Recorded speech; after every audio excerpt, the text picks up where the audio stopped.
Good afternoon, good people. Good afternoon. How we doing? Welcome to Deconstructing Christianity. I'm your host, Coach Renz, and welcome to the live.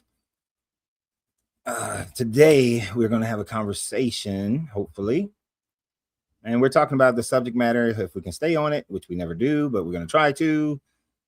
And the conversation today is, there is no God, there is no devil. And I would look forward to anyone who thinks that they can prove that there is a God or that there is a devil. We have so much confusion concerning God and the devil. Yet, no one can prove either one of them existed. And based on the Bible, we know that neither one of them exists. We know that neither one of them exists. We can see the evolution of both the God of the Bible. We can see the evolution of the devil as well. And we can see the legendized evolution of this character called Jesus. So we're going to talk about those things today. Happy birthday. Is it your birthday, Brendan? If you're talking about something you've seen on Facebook, it was my wife's birthday was over the weekend. So it wasn't my birthday. But we're going to talk about that. First, I want to thank everybody who supports the channel. Those who support the channel through super chats, through memberships, through gifts, through fan club on TikTok. We're on TikTok over here, Facebook and YouTube over there. Tomorrow I have a meeting that I should be able to put everybody on one platform. But who supports the channel through stars and all other type of gifts. Without those gifts, some of the increases in the channel, the ability to do lives more often, it wouldn't be possible without you guys. So I appreciate you guys tremendously for your support and for sharing videos, liking videos, for becoming subscribers, followers, members. Thank you guys very much. I will be uploading 3 more videos later on today. So I generally load 3 videos a day, 3-day video about 6 to 5 days out the week. So today we're talking about there is no God, there is no devil. I put a few things up here on a few prompts to have this conversation. That the creation, false. Talking serpents, false. A flood, false. Satan, false. A war in heaven, false. Jesus, false. Rapture, false. Revelations, whole goddamn book, false. Revelation in itself is a failed prophecy already, because it was something that was supposed to happen in the late 1st century, early 2nd century. False. It never happened. So that's going to be our conversation today. And we're going to start this out with some stupidity.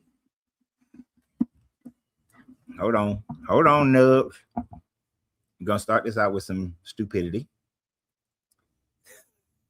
Bishop Nubs. How you going to say stupidity? That's what I expect. That's just me. It's the good kind. It's the good kind. It's the kind that make you say, ha, ha, he, he. Okay. So yeah, I would agree. It's all bullshit. There's no actual evidence that they followed any of these Levitical laws until the 4th century. In fact, if you go into the temples and you start digging around, you'll see a nice little zodiac on the floor of the wait, what? A zodiac? Mm-hmm. Why would we have a zodiac and Roman coins with Zeus in the temple of the not so? Maybe those iron chariot wheels, maybe they came through first. Maybe that's what it is. No, and you're right. I mean, cancer and iron chariot wheels, 2 things you can't get around. Explain more for those of us who don't know what you're talking about. Well, there's a story about which. The zodiac or the iron chariot wheels? What time frame? The iron chariot wheels would be, I do believe that they were Persian chariot wheels. So I think that would be the Ninevites when Jonah didn't go. Right. Well, we know the whole Jonah and the whale story is just huge fabrication, and whether it's a whale or a fish, there is not Well, let's be honest. it's an impossibility for any person to live inside of a fish belly. Not to mention 40 years after the event that God forgave without any consequence, mind you, no bloodshed needed, Mm-hmm. forgave an entire people group, and then they said, you know what, I'm good. 40 years later, we conquer you and bring you into the Babylonian. Yeah, no. Mm-hmm. Isn't it interesting that this God uses this, according to this book, this is supposed to be a loving God, but yet he uses fear and torment and slavery in order to force love from his people. Yes. So how is he a loving God if that's his process? Just like Schmittler loved the German people. Exactly. He loved the German people so much that he falsified information to cause them to scapegoat another group of people, or multiple groups of people, so that they can go around killing them and feeling okay with it. Yep. And you know, one of the interesting thing about that, when I was stationed in Germany, is to meet some of the World War II veterans, and they were completely ashamed that they allowed themselves to fall for that whole stupidity. But like most sheeple, you go with the dominant thought process. And it has been, at least the last 12,000 years of known history, man has had to worship something. Yep. And it's all based off of fear of the unknown and fear of something that's inevitable anyways. Like, we're all going to die. Why do we got to go? Like, I was talking to a Christian the other day, and he's like, well, aren't you afraid to die as an atheist? I'm like, no. After 50, 60, 70 years, I'm good. Like, I don't need any, like, you selfish bastard. Right. How are you going to tell me you're going to live eternally? Like, wow. And you live in eternally without and obviously without any kind of free will. Because how can a person be in a heaven and have no sorrow, no hurt, no pain, no tears, yet you know that there are billions of people who are suffering in a lake of fire? You have to strip your empathy away. Empathy and sympathy have to be stripped. So you're not yourself then. Right. I only talk to one person at a time. After, I can't see what it said, Albert. Yeah. So you only, there's no way you want to go up into a heaven where you're not even yourself anymore, because you cannot remember your family members who are suffering and yet be up there and be happy. How is that possible? I'm definitely not scared of your late-stage Jesus. The Romans already took care of him. If he existed, they put him on a cross and called him a donkey. Mm-hmm. And as far as anything else, your Jesus himself was so holy and so sanctified that he got the Bacchic tradition. I won't go into it for TOS, because I don't want to get my friend's channel shut down because of what your Jesus had done to him. Ew, gross. Just look up what is it called? An alabaster? Now, I've never seen any alabasters that were shaped like a box, but they always go into a box, you dirty man. You're so stupid. Stop talking about them penis boxes. But yeah, those magic penis boxes that they vigorously rub the front side. I'm not with you. Anyway. Hey, it is what it is. I'll believe that Jesus gives blowjobs. You believe whatever you want.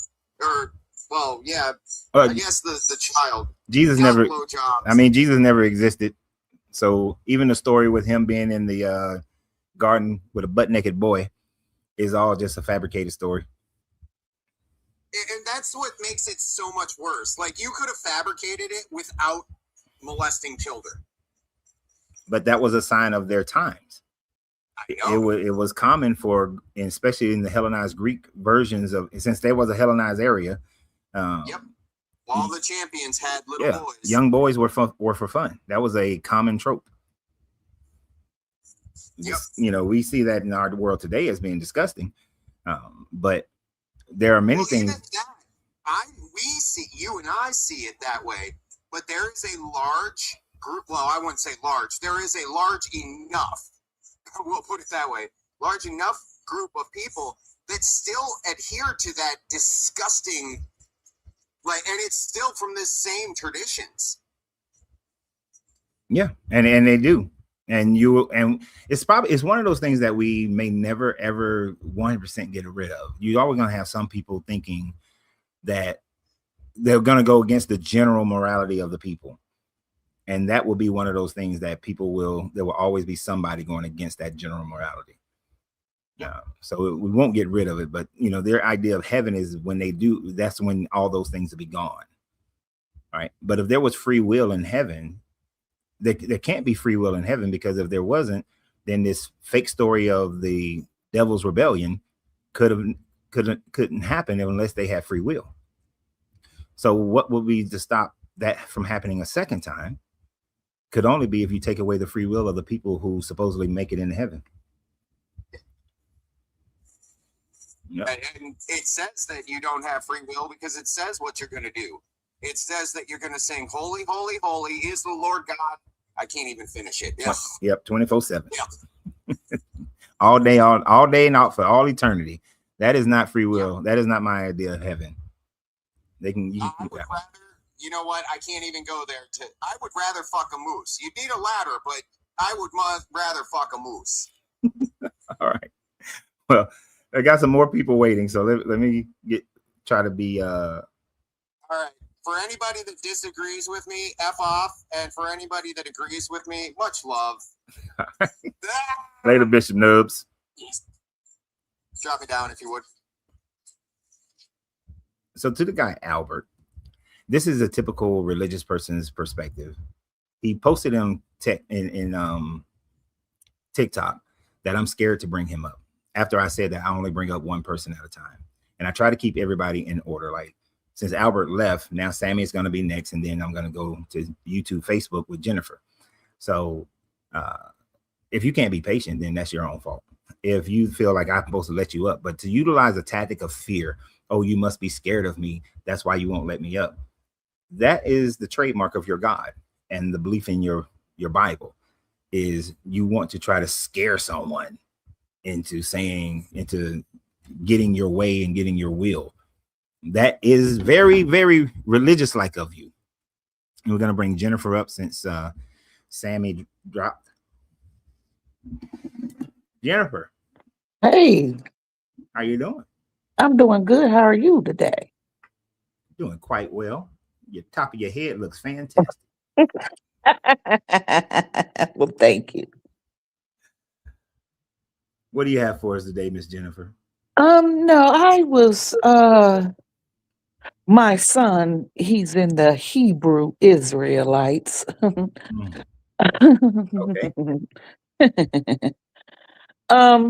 And we get into it a lot about it because I try to tell him, how can we trace our lineage back to them? That's impossible. And also, I try to explain to him, Islam is one of the ain't it one of the youngest religions out there? Yeah, it's the youngest. It's definitely the youngest religion of the Abrahamic religions, but it's also, like you said, one of the youngest of the more popular religions that are out in the world today. I mean, Hinduism, Shinto, Buddhism, Jain, all those religions are older than Islam. I'm not like have a ton of knowledge on Islam, but supposedly, Muhammad was the final messenger, was the comforter that Jesus was talking about he was going to send, even though the Bible says that the comforter is the Holy Spirit. But they took up that claim and then created Islam out of it by utilizing the Old Testament. Instead of going down Isaac's line, they went down Ishmael's line and fabricated a whole storyline based on Ishmael as well. Like, we have no idea. If you're reading any of the Old Testament stuff, you have no idea about the sons of Ishmael and who they became and so on and so forth. It is all fabrication by the Arab community in the 500s and 600s. Correct. Right. But it is young. Very right. And that's what I try to explain to my son. And it gets, I don't know, a little frustrating at times, because I don't want to, I'm proud of him for, you know, standing up and trying to be a strong black man, Mm-hmm. but I don't like him going down the, you know, Is he Islamic or is he Hebrew Israelite? he's Hebrew Israelite, but they go from all these other books, they read from all these books, it's not just one book they read from. Yeah, so what they do is they read also these books that were not part of the Jewish canon nor the biblical canon. So like the book of Tobit, the book of Jasher, the book of Jubilees. They read a lot of them. I can't say all of them, but a lot of them, they add those books to their storyline. But their main thing is they believe that the transatlantic slave trade is the prophecy of Deuteronomy 28, I believe, where Yeah, it says that for 400 years, you'll be enslaved for 400 years and your children will be sailed away on ships and there will be no buyers. Well, right. the 400 years is up for one. We weren't enslaved in America for 400 years. That's the other part. The first African slaves didn't come to the United States till 1619. So 2019 would have been 400 years. There's no proof of lineage from the Israelites, and there were plenty of buyers. Without buyers, no one would have been able to purchase. No one would have been without buyers. Yeah, without buyers, then the slave trade could not have happened. So you had to have people who were buying the slaves. And the fact of the matter is, they'll try to say that, well, to be redeemed means that you won't be redeemed to God, is how they try to spin that one. But the language there is clearly buyers. And the language also says it has the definite article of saying that you will sell away to Egypt. And the definite article before Mizraim means the land of Egypt. So they try to say that America is Egypt because Egypt represents bondage. But only if you're coming from an Exodus storyline does Egypt represent bondage. Right. But the main thing that they do, and I'm not trying to dig too deep into your business, is that they try to find young men who are looking for good father figures. Kind of like how the church seek out people who are destitute, who are emotionally struggling. Yeah. They seek out young men who are emotionally struggling and looking for some type of fatherhood figure. And then they pile in this religious concept to make them feel better about themselves. I mean, it's the oldest cult trick in the book. Yes, I agree. I agree. And So I'm not ashamed. My son's father was in and out of jail, and was not very present in my son's life. And I did my best to try to forge a relationship. He's angry with me about that. Now, he feels like I should not have done that. But I thought that was the mature thing to do. what you having a relationship with another man? Or No, your relationship no, with no, having my son and his father to have a relationship. I see what you're saying. Yeah. Right. But the father wasn't doing his part of the work. Right. Yeah. So, I mean, that sounds textbook. Most guys that I've met who became part of the Israelite movement, that's the textbook thing. They were looking for some type of good father figure that they can follow. And they see these men who are organized and they seem very masculine and like they got their stuff together and there's unity in it. I mean, it's the same process that young men fall into gangs, and Mhm. It's a hard road to get him away from that because of the emotional attachment that he would have to these men. Right. Generally, it's either he has to study his way out, or he sees these men acting in a way that is opposing to what he thought he was getting into. Well, I guess I'm gonna have to let him learn on his own, you know. Well, yeah, but the things about the Old Testament that you can show him is a bunch of BS, because that in itself, like, they try to they harp on that Deuteronomy 28, right? And they harp on the 12 tribes. But if you go through it, there's contradiction in the 12 tribes as to who are the 12 tribes. There's one part that adds a different person. There's the fact that the flood never happened. The Exodus story never happened. There were never slaves in Egypt. So therefore, Egypt doesn't represent bondage, since there were never slaves in Egypt. There were no Hebrew slaves there. Now, Abraham didn't exist. Moses didn't exist. You don't get the first person in the Old Testament that we can prove existed until you get to Hezekiah. And that puts him at around 700, in the mid 700s. So education through realizing that the Old Testament is a bunch of BS is a way to open someone's eyes who's caught up into the Hebrew Israelite movement. Other than that, I try to explain them.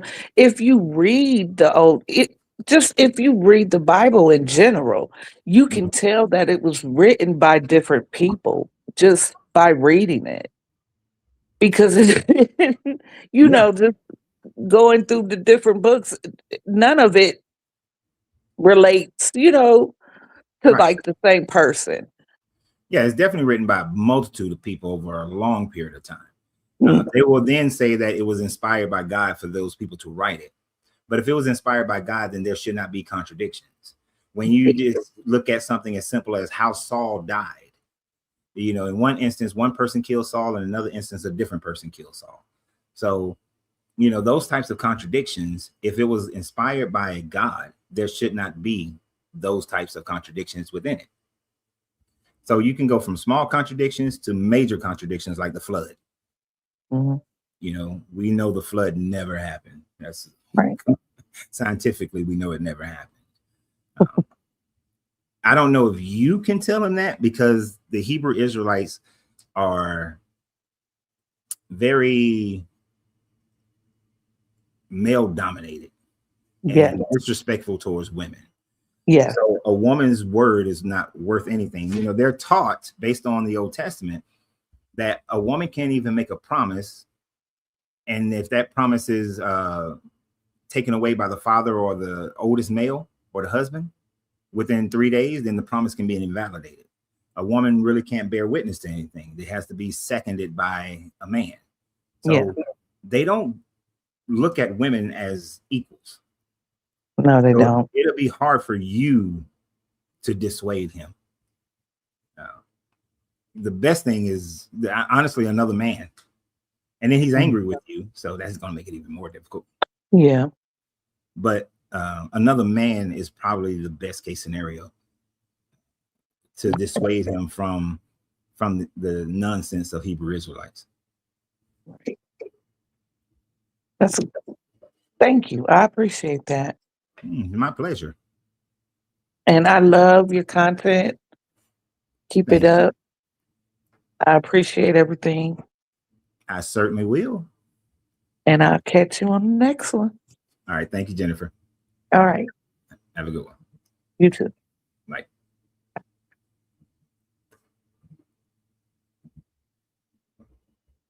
Yeah, that's a hard. What you have to deal with. I feel, a lot of these young men are easily trapped into these societies. But we as other men have to continue to do the work and do the job of putting ourselves out there, making ourselves available for these young men. So Young Disciple was on TikTok. Now he's gone. Let's see. Is there any comments that has to do with the subject matter on here? I'm going to start sticking to the subject matter. So we start getting into a whole bunch of other stuff. I'm not doing it.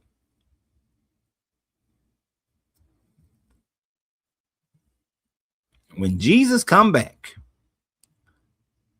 So this comment by Sandy. When Jesus come back, you will see paradise and you will rot in hell. Change your ways and Jesus will be with you and you're going to be in paradise forever. Let me promise you great things and tell you about the punishment to get you in fear. You need to be fearful of the life that you're leading. Well, Sandy, what about the fact that since you don't worship Allah, then you're going to go to Muslim hell? You see, Pascal's wager doesn't work. It only works if you're talking to somebody who doesn't believe in any God.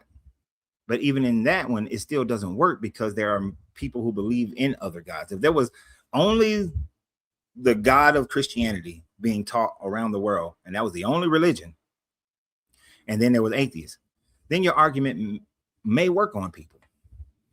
But since we know that people have believed in different gods over thousands, tens of thousands of years, and your God is a new God, relatively new God, young God, then why would your strategy of fear-based doesn't work, especially when there is literally zero true archaeological evidence that the Jesus character ever existed. So therefore, the whole Revelation, second coming, all that kind of stuff, it's just made up gibberish, right? Because you can't even prove that Jesus actually existed. You cannot prove that he walked on water. You can't prove that he healed the blind man, the young boy, the man with schizophrenia. He healed the woman with an issue of blood. He healed the Canaanite woman's daughter, the centurion's kid. You can't prove any of those things. You can't prove a resurrection. You can't prove nothing about Jesus. Only thing you can prove about Jesus is that people believed that a Jesus existed. That's it. Beyond that, there's absolutely no proof of Jesus. So therefore, there's no reason to believe that there's going to be this coming back and that there's going to be this paradise.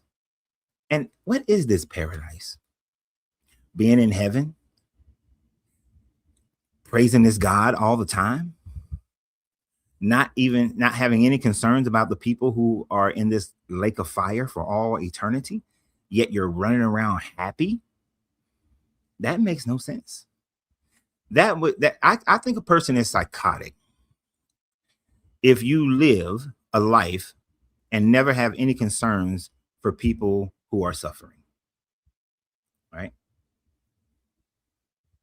Never have any concerns for people who are suffering. How could you live that life? Like, I can't even live my life and not have concern for people who suffer. So how in the hell am I going to do it for all eternity? That makes no sense. You can't prove that money exists yet. Exists, but you still use it. That is apples and oranges, first of all.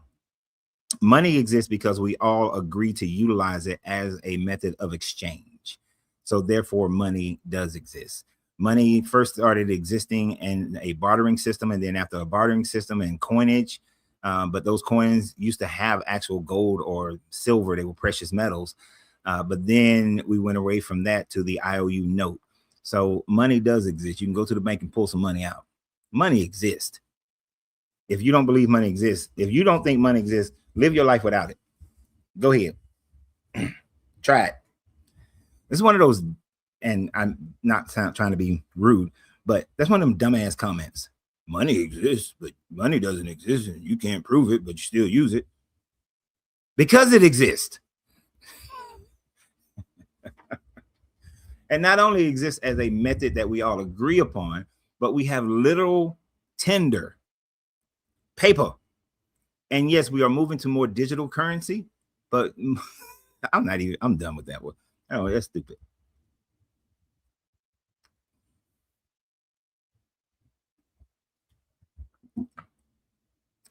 Can someone explain why Hebrew Israelites teach from the Christian Bible?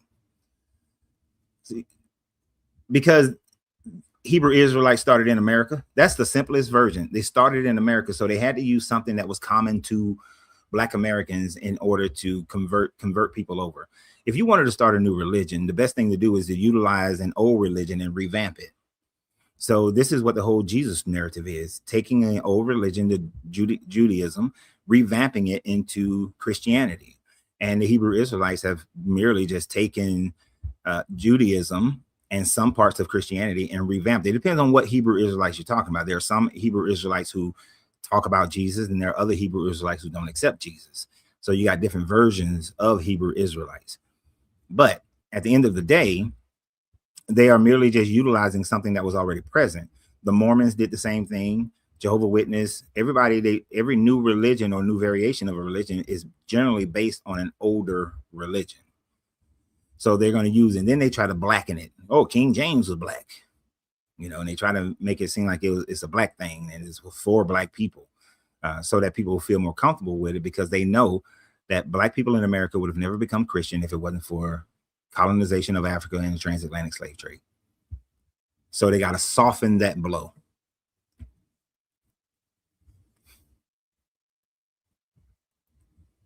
Let's see. This is why I can't wait to have my meeting tomorrow, so that all the comments will be on one platform.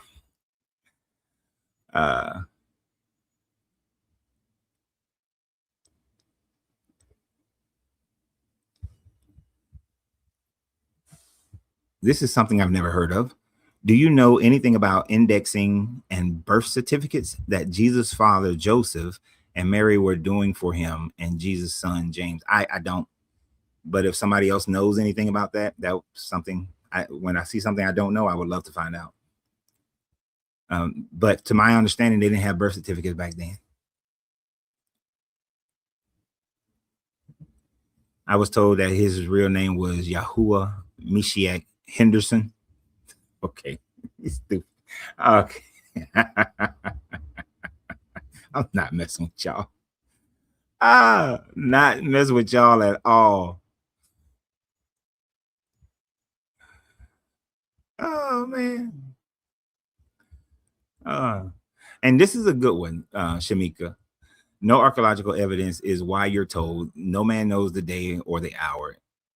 It absolves them from proving he existed. It's the best tactic. If you're going to make a prophecy, the best scenario is to be as vague as you possibly can. You want to be specific, but vague. Specific of an event, but vague as to when it's going to happen. That way you can keep running that shit up the flagpole over and over and over again. Right? On TikTok, somebody said, I can't see the name, who has bewitched you? Studying the Bible. I studied it for my damn self. Just studied it for myself. No one bewitched me. I studied it. And why don't you come on here and prove that Jesus walked on this earth? Thank you for the, what are those? Thank you for whatever that is, Miss Fifi. Oh, fingers. Thank you for the fingers. And thank you for the hearts. Joining the fan club. Alan.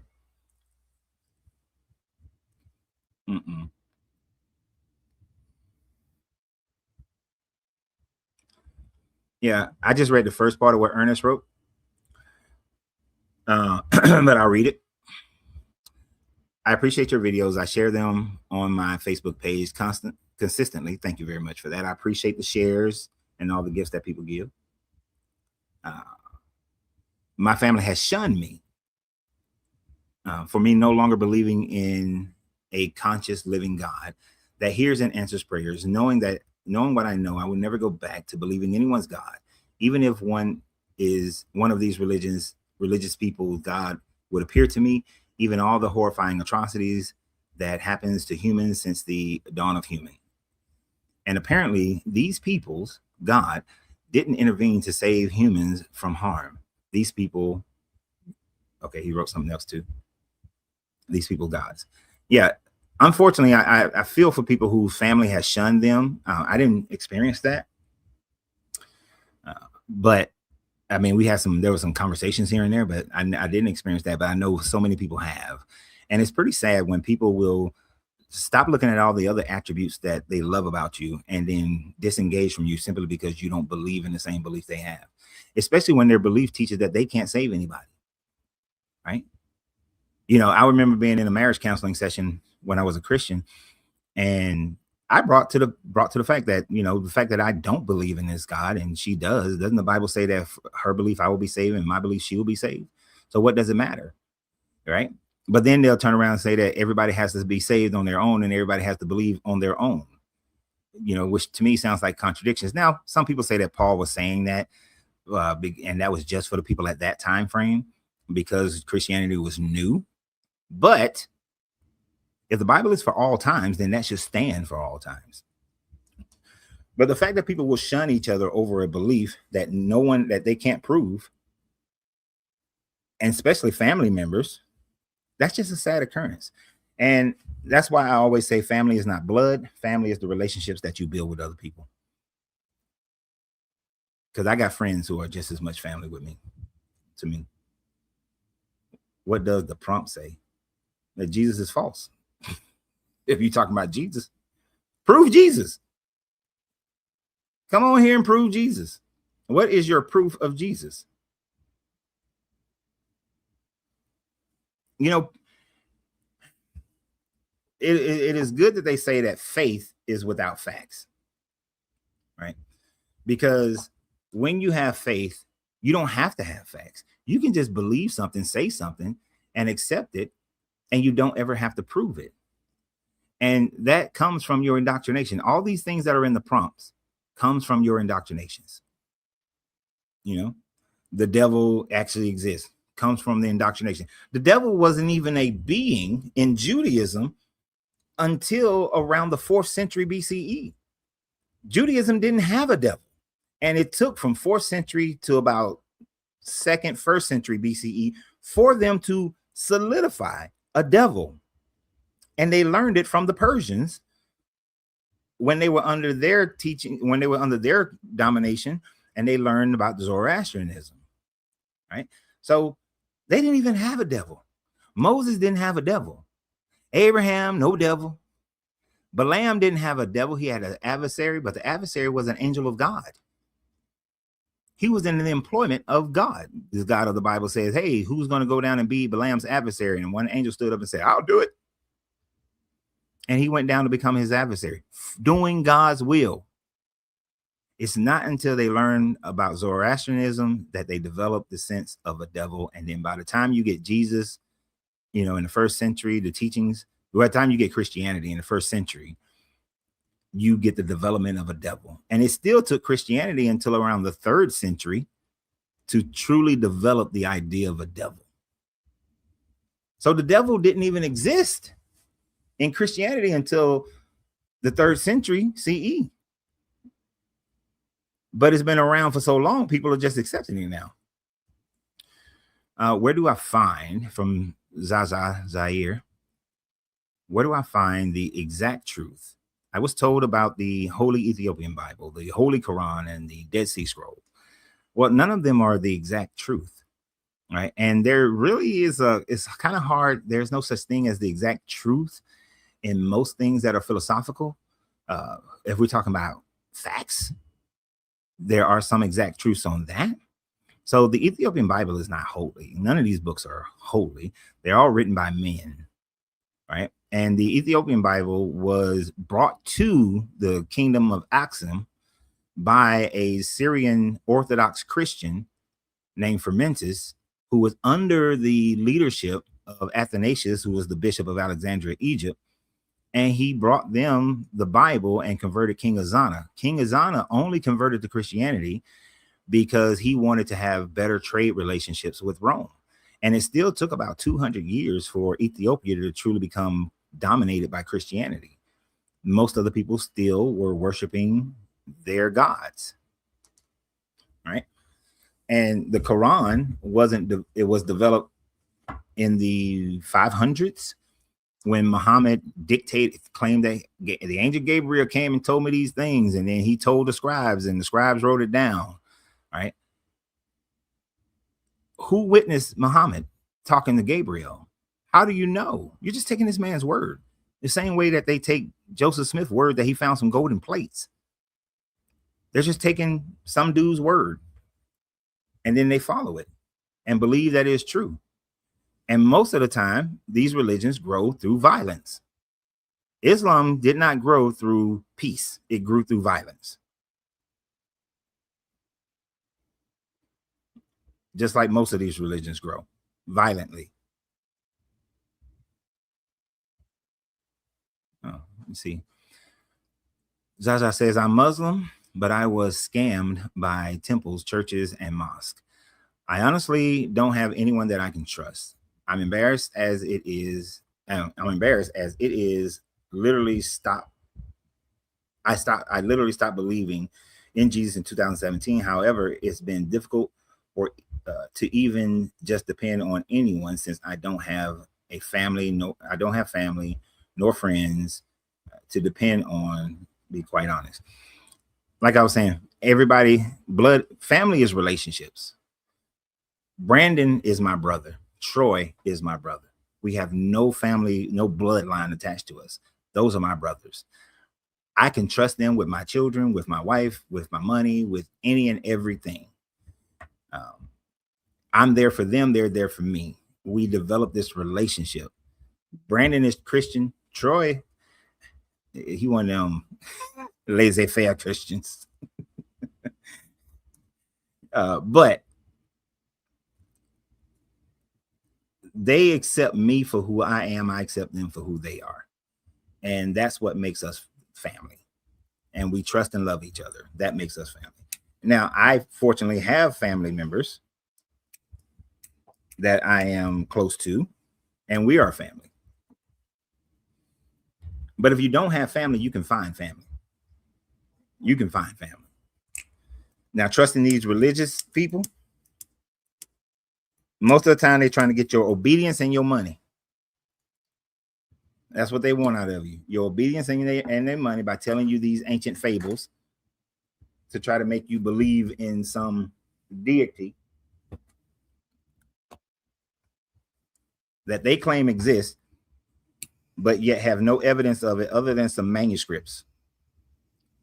You know, in archaeology, manuscripts are the least acceptable type of proof of any existence of anything.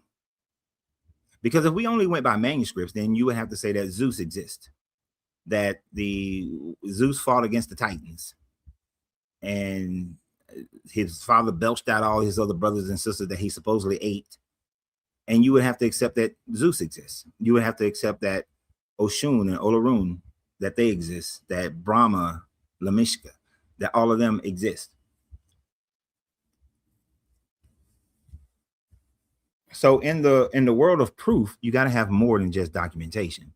That's why none of these things, there's not one thing up here that has any documentation, that has any proof beyond documentation, I should say. Nothing. Not one thing. And Revelation supposedly hasn't even happened yet. But when you dig deep into Revelations, what you realize is that John was talking about what's supposed to have happened in around the first century. The expectation was that Jesus was going to return in the first century, and that all this stuff that in Revelation was supposed to happen in the first, maybe early second century at the latest. But none of it happened. The beast was Nero. Nero was the beast. The 666 in gematria spells out the name of Nero.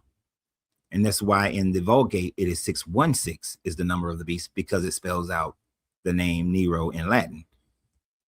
So there's no beast. The beast was a man, a former emperor who they thought would come back with an army, I think from the I forgot what army it was. They thought he may come back from. I think it's the Scythians or Scythians. But no.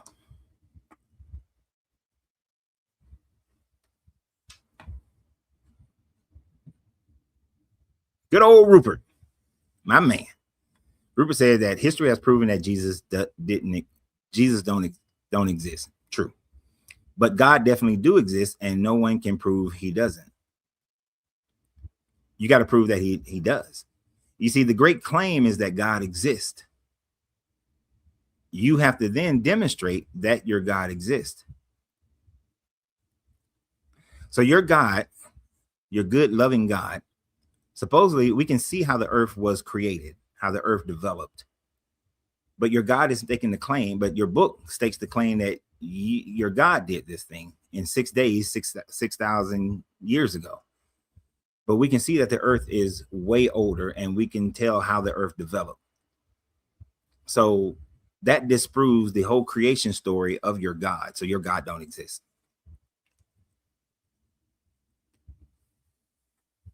Because your God is based on, and everything, I always say, if the root of the tree is dead, then the whole damn tree is dead. Just like my beloved grapefruit tree for my house in Florida. When the carpenter ants ate up the root, the tree died. The root is Genesis. And since the creation story is a fabrication, then your God is a fabrication.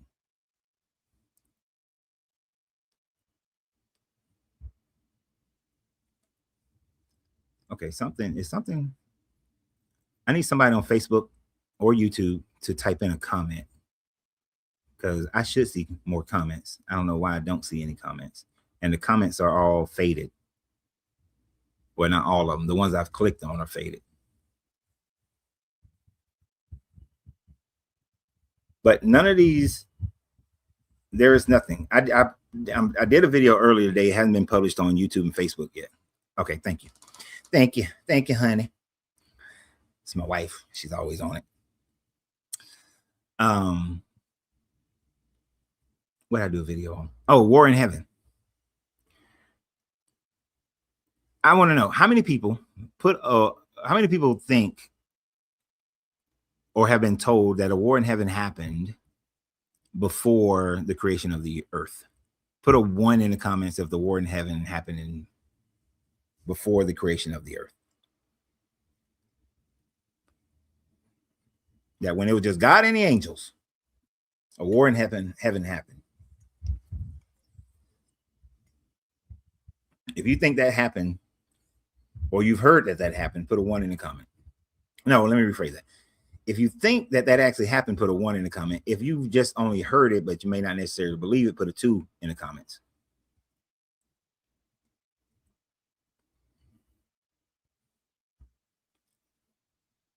Because if you believe a war in heaven happened before, where do you get it from? Most people don't even realize where they get that story from, where that story developed from, rather. Most people get the story of a war in heaven from a pastor or imam or a rabbi or a priest, is where most people get the story from. And most people heard that story. I heard that story my entire childhood, growing up, my young adulthood, thought it was real and everything. And then one day I decided I was going to go through the Bible and I want to find this war in heaven. So, of course, if it happened before the earth was created, then I should find it in the Old Testament, since since it was taught in Judaism. But as I perused through Judaism, there was no war in heaven. It never happened. Now, Big Z said Revelations. Revelations 12 is not talking about a war in heaven that precedes the creation of the earth, but a war in heaven that has happened after Jesus has come back. After at least the 7 seals have been opened is when a war in heaven happens. When the great dragon tail sweeps out a third of the stars, that's when it happens. Trifo said Paradise Lost. That's valid. Paradise Lost. But it starts in the Judaic format in and around the 3rd, 2nd century. The book of Enoch was written. And when in Enoch 1, it talks about a war in heaven that preceded the creation of the earth. Enoch was written if you use other ways that they canonize things and say that things are more valid and not valid, Enoch was written super late. If you exclude the Gospel of Thomas, if you exclude Gospel of Mary Magdalene, the Shepherd of Hermas, First and Second Clement, because they were written late, then you have to exclude Enoch. Enoch was written super late, and it wasn't written by Enoch. According to the story, Enoch had long been in heaven, walking with God, but he claims that he saw this war in the heavens. So there is no war in heaven in any of the canonized Bibles that does not have the book of Enoch. The two Bibles that do have Enoch, they're going to have it. Now, when they point to Revelations 12, it talks about a mother who's having a child, and the great dragon wanted to take this child and devour it, but then the child goes up into heaven so it can be nourished for 1,260 days. The dragon sweeps down a third of the angels, which means to drag down a third of the angels. This could be through influence, but he fights a war, a battle against Michael. Michael defeats him, and the dragon is cast down to earth. Then the dragon pursues the woman who has went into the wilderness, but then God gives her wings like eagles, and she flies away. And the dragon is so pissed off that he tries to create this flood. Well, he creates the flood, and she flies away from the flood, but the earth swallows the flood. And then he's pissed, and then if you read verse 19, I believe, of Revelations 12, it specifically says, then the dragon goes to make war against the people who have been keeping God's commandments and the testimony of Jesus.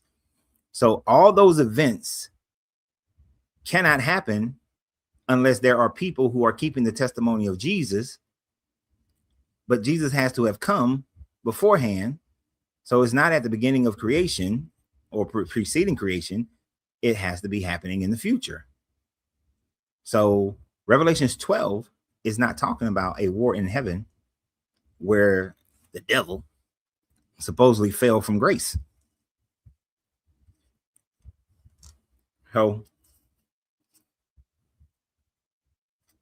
the war in heaven is a made-up doctrine by the church to try to explain why there is a serpent in the garden, why there is influences that are negative to whatever the common agreement of morality is at the time frame, and to describe some great battle for Jesus to have.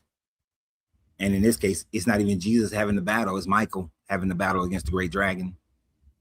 Jesus' battle is against the Antichrist, according to the Revelations. And that Antichrist is Nero. So that part. So there is no war in heaven. War in heaven is just a made-up doctrine, trying to answer questions that people had problems in the Bible with. You know, this don't make sense, that don't make sense.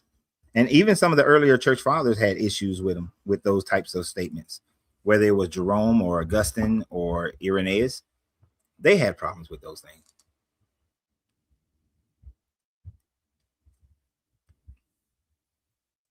So people have taken these books, these so-called holy books, and they have made it fit whatever their current morality is, their current culture. And we still continue to see them doing that today. Christians in first century, early second century thought the world was ending at their time. This is why Paul told people, don't even bother with getting married, right? Don't even bother with it. You know, because Jesus is coming before this generation dies, because that's what the Gospels record Jesus saying. But then he doesn't come back. So he lied. Jesus lied. But as time goes on, people kept on predicting.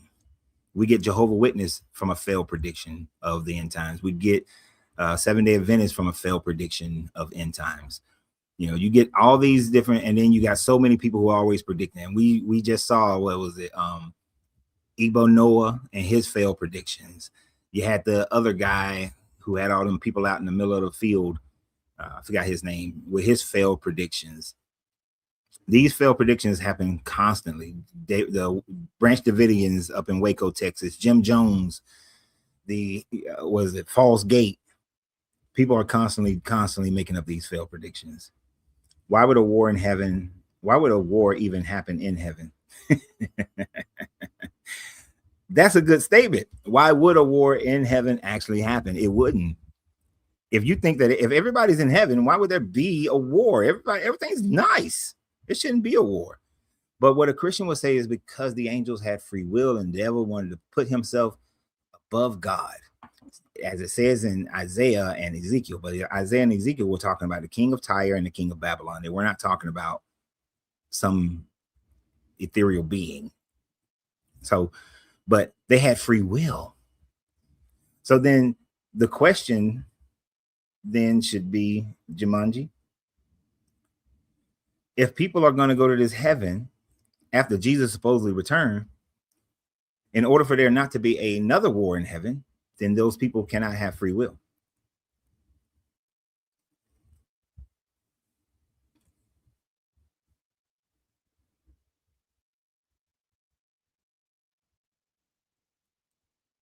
I love these little comments. Oh my gosh, my friend, you are a liar. All anyone needs to do is read the word of God. It won't take long for anyone to see how you are lying and trying to mislead. You are doing the work of Satan. First of all, prove anything that I said is a lie. You can't. Second thing, the reason that most of us have walked away from this Bible is because we read this so-called word of God.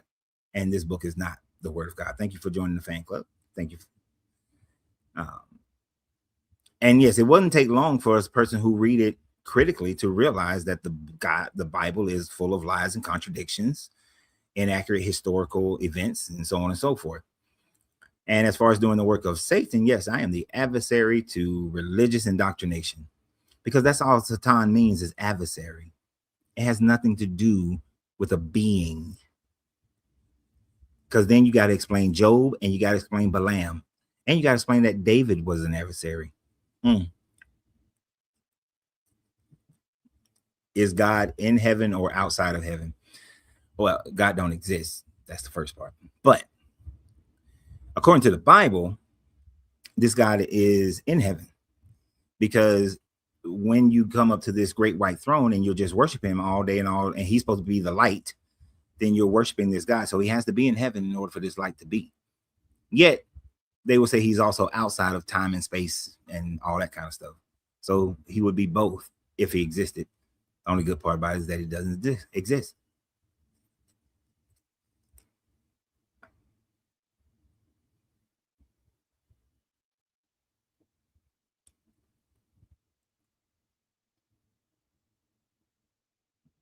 Oh, I like this guy.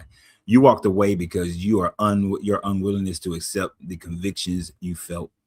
You were looking for a feel-good religion. Join Islam.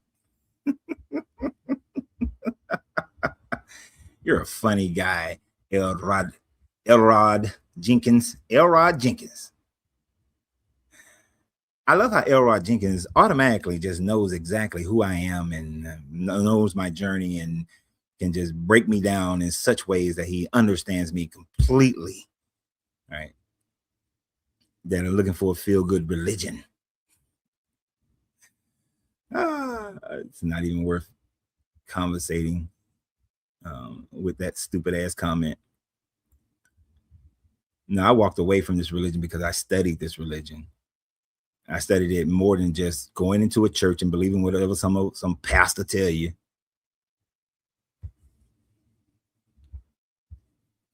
And please do not pray for me. I do not want your witchcraft being a part of my existence. You can keep your witchcraft prayers to yourself.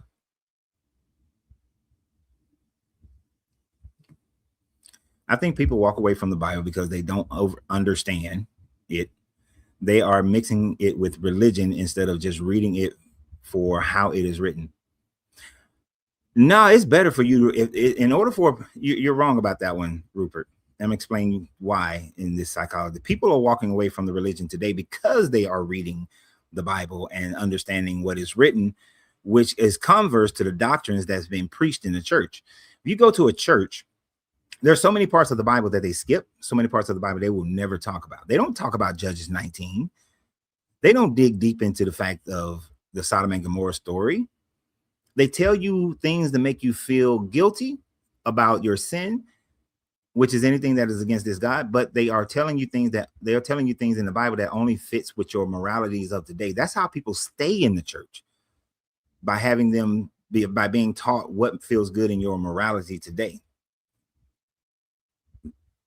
But when people actually pick it up and read it without blinders on, like I'm gonna say you have, because you have the blinder of blackness on, you come away with it with these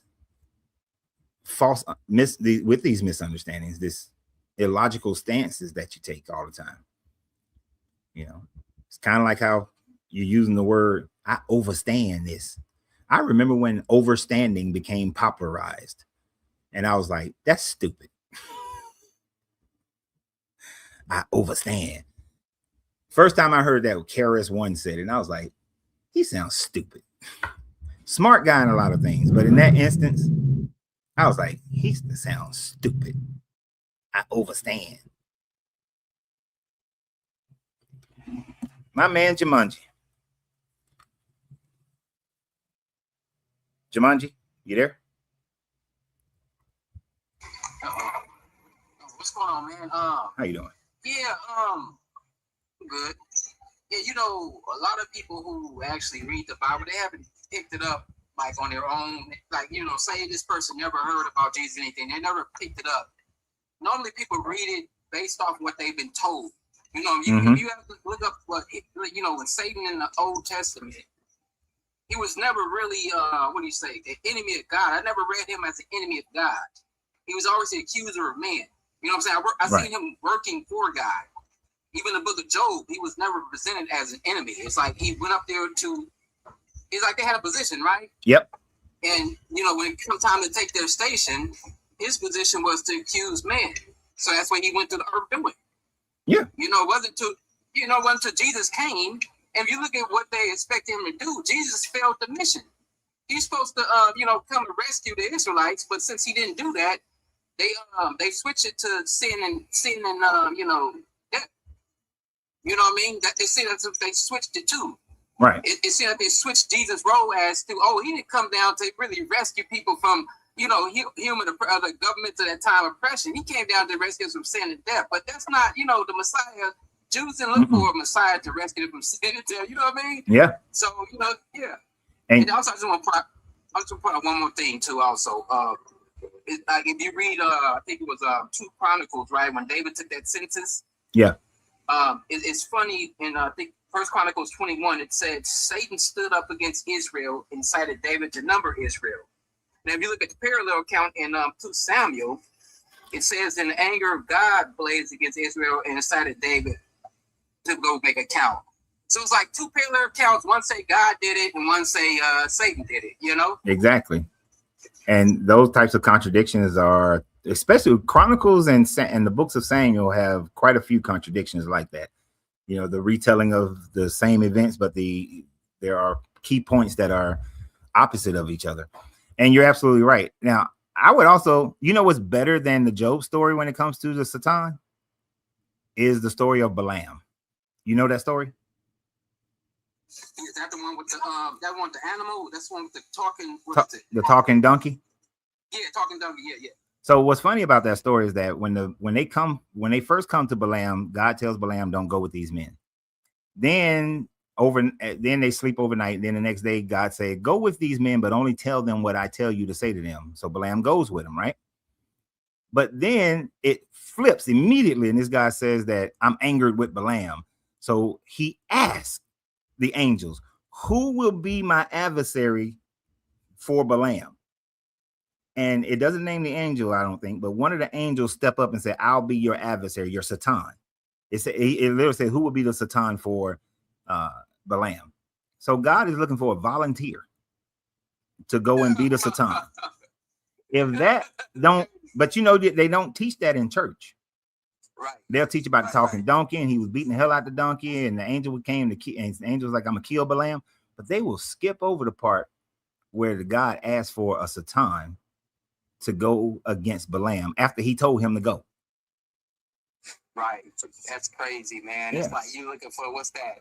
You looking for somebody to blame for what you doing. You're gonna do it, but then I'm gonna blame this other person. I told you to do it, but then I get mad at you. Oh, if somebody else volunteered. Yeah. And then he recruits the Satan. The Satan is recruited. So that demonstrates that the Satan is not a being. It's not a devil. It's a thing you do. And in that instance, this God was looking for someone to be that. But it's not. So when the Jewish people, when the Hebrew people learned about Zoroastrianism, that's when they start changing and creating a devil. So by the time you get in the first century and the writers of the first century, you got a devil now. But 300 years earlier, you didn't have a devil. The Satan was just a job in the holy court. But now people run around scared of a devil that don't even exist. Right. See, it was an influence of other cultures that they got that from. You know, it's crazy, man. They don't really look up the history and stuff like that. You know, but Zoroastrianism, they had that before the Zoroastrians had all the makings of what the Jewish religion actually came from. You know, and exactly. You don't really bring that out. Yeah, and they continue, and but that fear keeps people in line. You know, they're not going to step out of line because that fear, it keeps that allegiance and it keeps that money flowing. You know, and so they stay there and they stay stuck and they're afraid. Definitely, man. Yeah. That's real talk, brother. Yeah, all right, man. I'm gonna drop down, but I don't come and bring that. But yeah, good point, man. Appreciate you. Thank you. Yeah.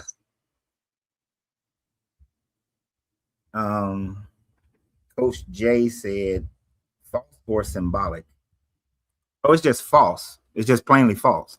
Now, people, because we have been finding more and more information to show that the Bible stories are just stories, people have been trying to make them into symbols and allegories.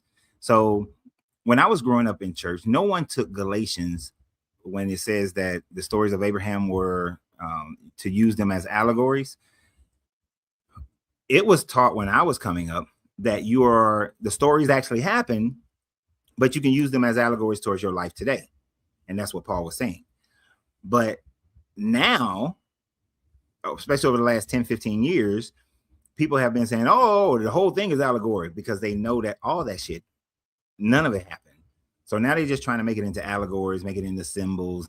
They're trying to say the Christ consciousness. I remember when Christ consciousness first came out, and they're like, oh, it's Christ consciousness. And that's what Jesus was representing about, heaven is at hand and heaven is inside of you and all those sorts of things. It's about Christ consciousness. It's about having and when I was growing up, if you was in a church in the late 70s and 80s talking about you got a relationship with God, you'd have got kicked out of the church.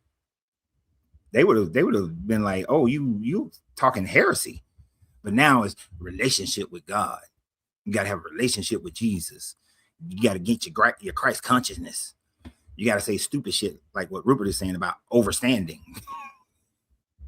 When understanding has always meant that you comprehend a subject matter completely. But we want to change shit up now. And that's what they continue to do. And that's how this, and when we see that we're doing this today, when you look back in this religion, you see the exact same thing.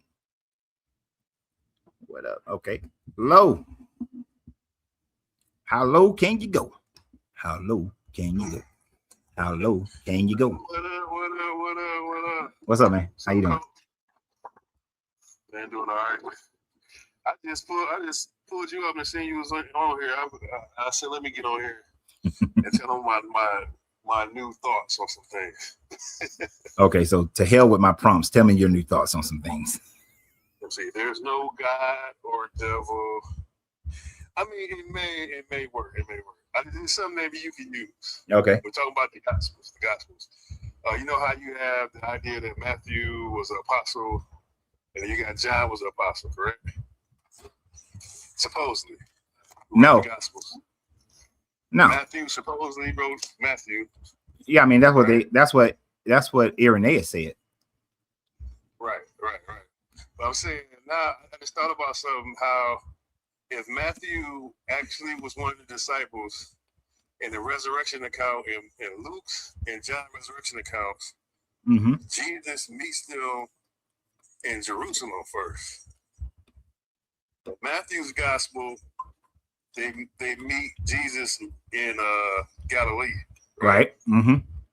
So if a person wasn't there, they brought up, him meeting them in Galilee, that would make sense. But if the first time the apostles saw Jesus after the resurrection, he wouldn't mention that when he was in Jerusalem. He wouldn't wait till they got Galilee, which is like 3 or 4 days away, to mention that part. You understand what I'm saying? No. Okay, so Say it again. Okay, so if Matthew was one of the disciples, right? Right. If he was one of the apostles, Okay. and Jesus appeared to them in Jerusalem, like in Luke and in the Gospel of John. The Gospel of Matthew, he doesn't appear to them until they get to Galilee at the mountain. Right. So Matthew was the one who actually wrote the Gospel. It's absurd to believe that the first time he would mention seeing Jesus Christ is when they got to Galilee. Yeah, it would be 4 days away. Yeah, he would say that he saw him in Jerusalem. If the Luke and the John version is right, then he would say that he met them in Jerusalem. Right, that's what I'm saying. It's absurd to think that he would miss that big detail in the Gospel of Matthew. Oh, most assuredly. I mean, there's so many absurdities of misinformation in the resurrection story. Like, the biggest one to me is Matthew says that there was an earthquake so large that it rolled away the stone. None of them other people saw it. Man. Wow, I used to eat this up, but it sounds so wild to me now. It's crazy once you wake up. How in the hell does nobody else recognize that there's an earthquake going on? Yeah, nobody else wrote it down. I mean, I lived through one earthquake, right?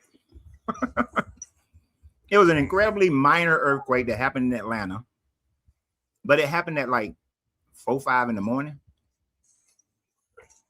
So if it was so minor that unless you were awake, you didn't know it happened.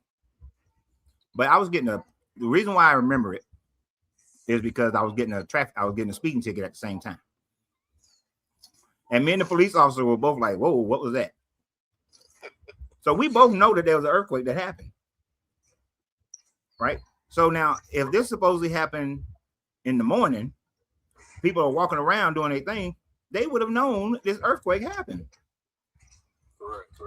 If Luke really did talk to eyewitnesses, the earthquake would have been something that the eyewitnesses would have said, yeah, there was this big ass earthquake that happened. I mean, if it moved a big old stone, it would have shook the walls and everything. Right. And so in that story of Matthew, does the earthquake happen while the women are there, or is it supposed to happen before the women get there? Before they get there? So nobody really witnessed this. No. Even in the story, when you really think about it, nobody could have witnessed it. No, I mean, I forgot whose story says that an angel rolled the stone away. I think it was Mark's version says the angel rolled the stone away or some shit like that. But either the angel did it or the earthquake did it. Which one did it? And then where were the angels? In one story, the angel is sitting on the stone. Another story, you got them standing in the tomb. Another story, one sitting at the foot and the head. And another story doesn't. It just says 2 men. It does. I think John just says 2 men. It don't even say angels. Right. You know what I'm wondering now? I'm wondering if when this began, did they just have like a core story? They just sent people out saying, you could add, like they knew they could add things the way they wanted to. You know what I'm saying? Yeah. Because it's like I said, they too different. They too similar. They too different. You know what I'm saying? So it's like now I'm thinking like, maybe they knew they was lying and just was trying to come up with a new religion, and that's what they came up with. Oh, definitely. Like John, you can tell John is reading at least Matthew and Mark. And then Right. he adds to the story, makes it bigger. Right? There are more miracles, more things happen in John than in any of the other gospels. And John is definitely written much later, probably around 90 to 110 BCE, I mean CE. Right. And so we know that John is adding to the story. So yeah, there was a core story that was most likely written probably by Mark, who wasn't an eyewitness. He definitely is identified not as an eyewitness. Some scholars think that Matthew might have been someone who actually witnessed some of these things or was around in the Jesus time frame. But then Matthew copies from Mark. So why would someone who supposedly was around at that time frame copy from somebody else who wasn't? That makes no sense whatsoever. Yeah. But I'm starting to think also that the Matthew that we have, I don't think that's the original Matthew. Because there's with the church father, his name started with a P. I forgot what it was. He's the one that gave the explanation of who first gave the explanation of where the Gospels came from. The first one named, right? That's Irenaeus. Irenaeus named them. No, not Irenaeus. There's another one. It's well, you said who named them? It started with a P. His name started with a P. I can't think of it right now. I'm just looking at it today. Because Eusebius wrote about it, and he said that Matthew, they said Matthew actually was written first, and that Mark, who was with Peter, got permission from Peter to write the gospel, right? And so they say, but and what the guy said, he said Matthew wrote a gospel in Hebrew of sayings of Jesus, right? And so later on, when Irenaeus got attributed, the gospel we got now is attributed to Matthew.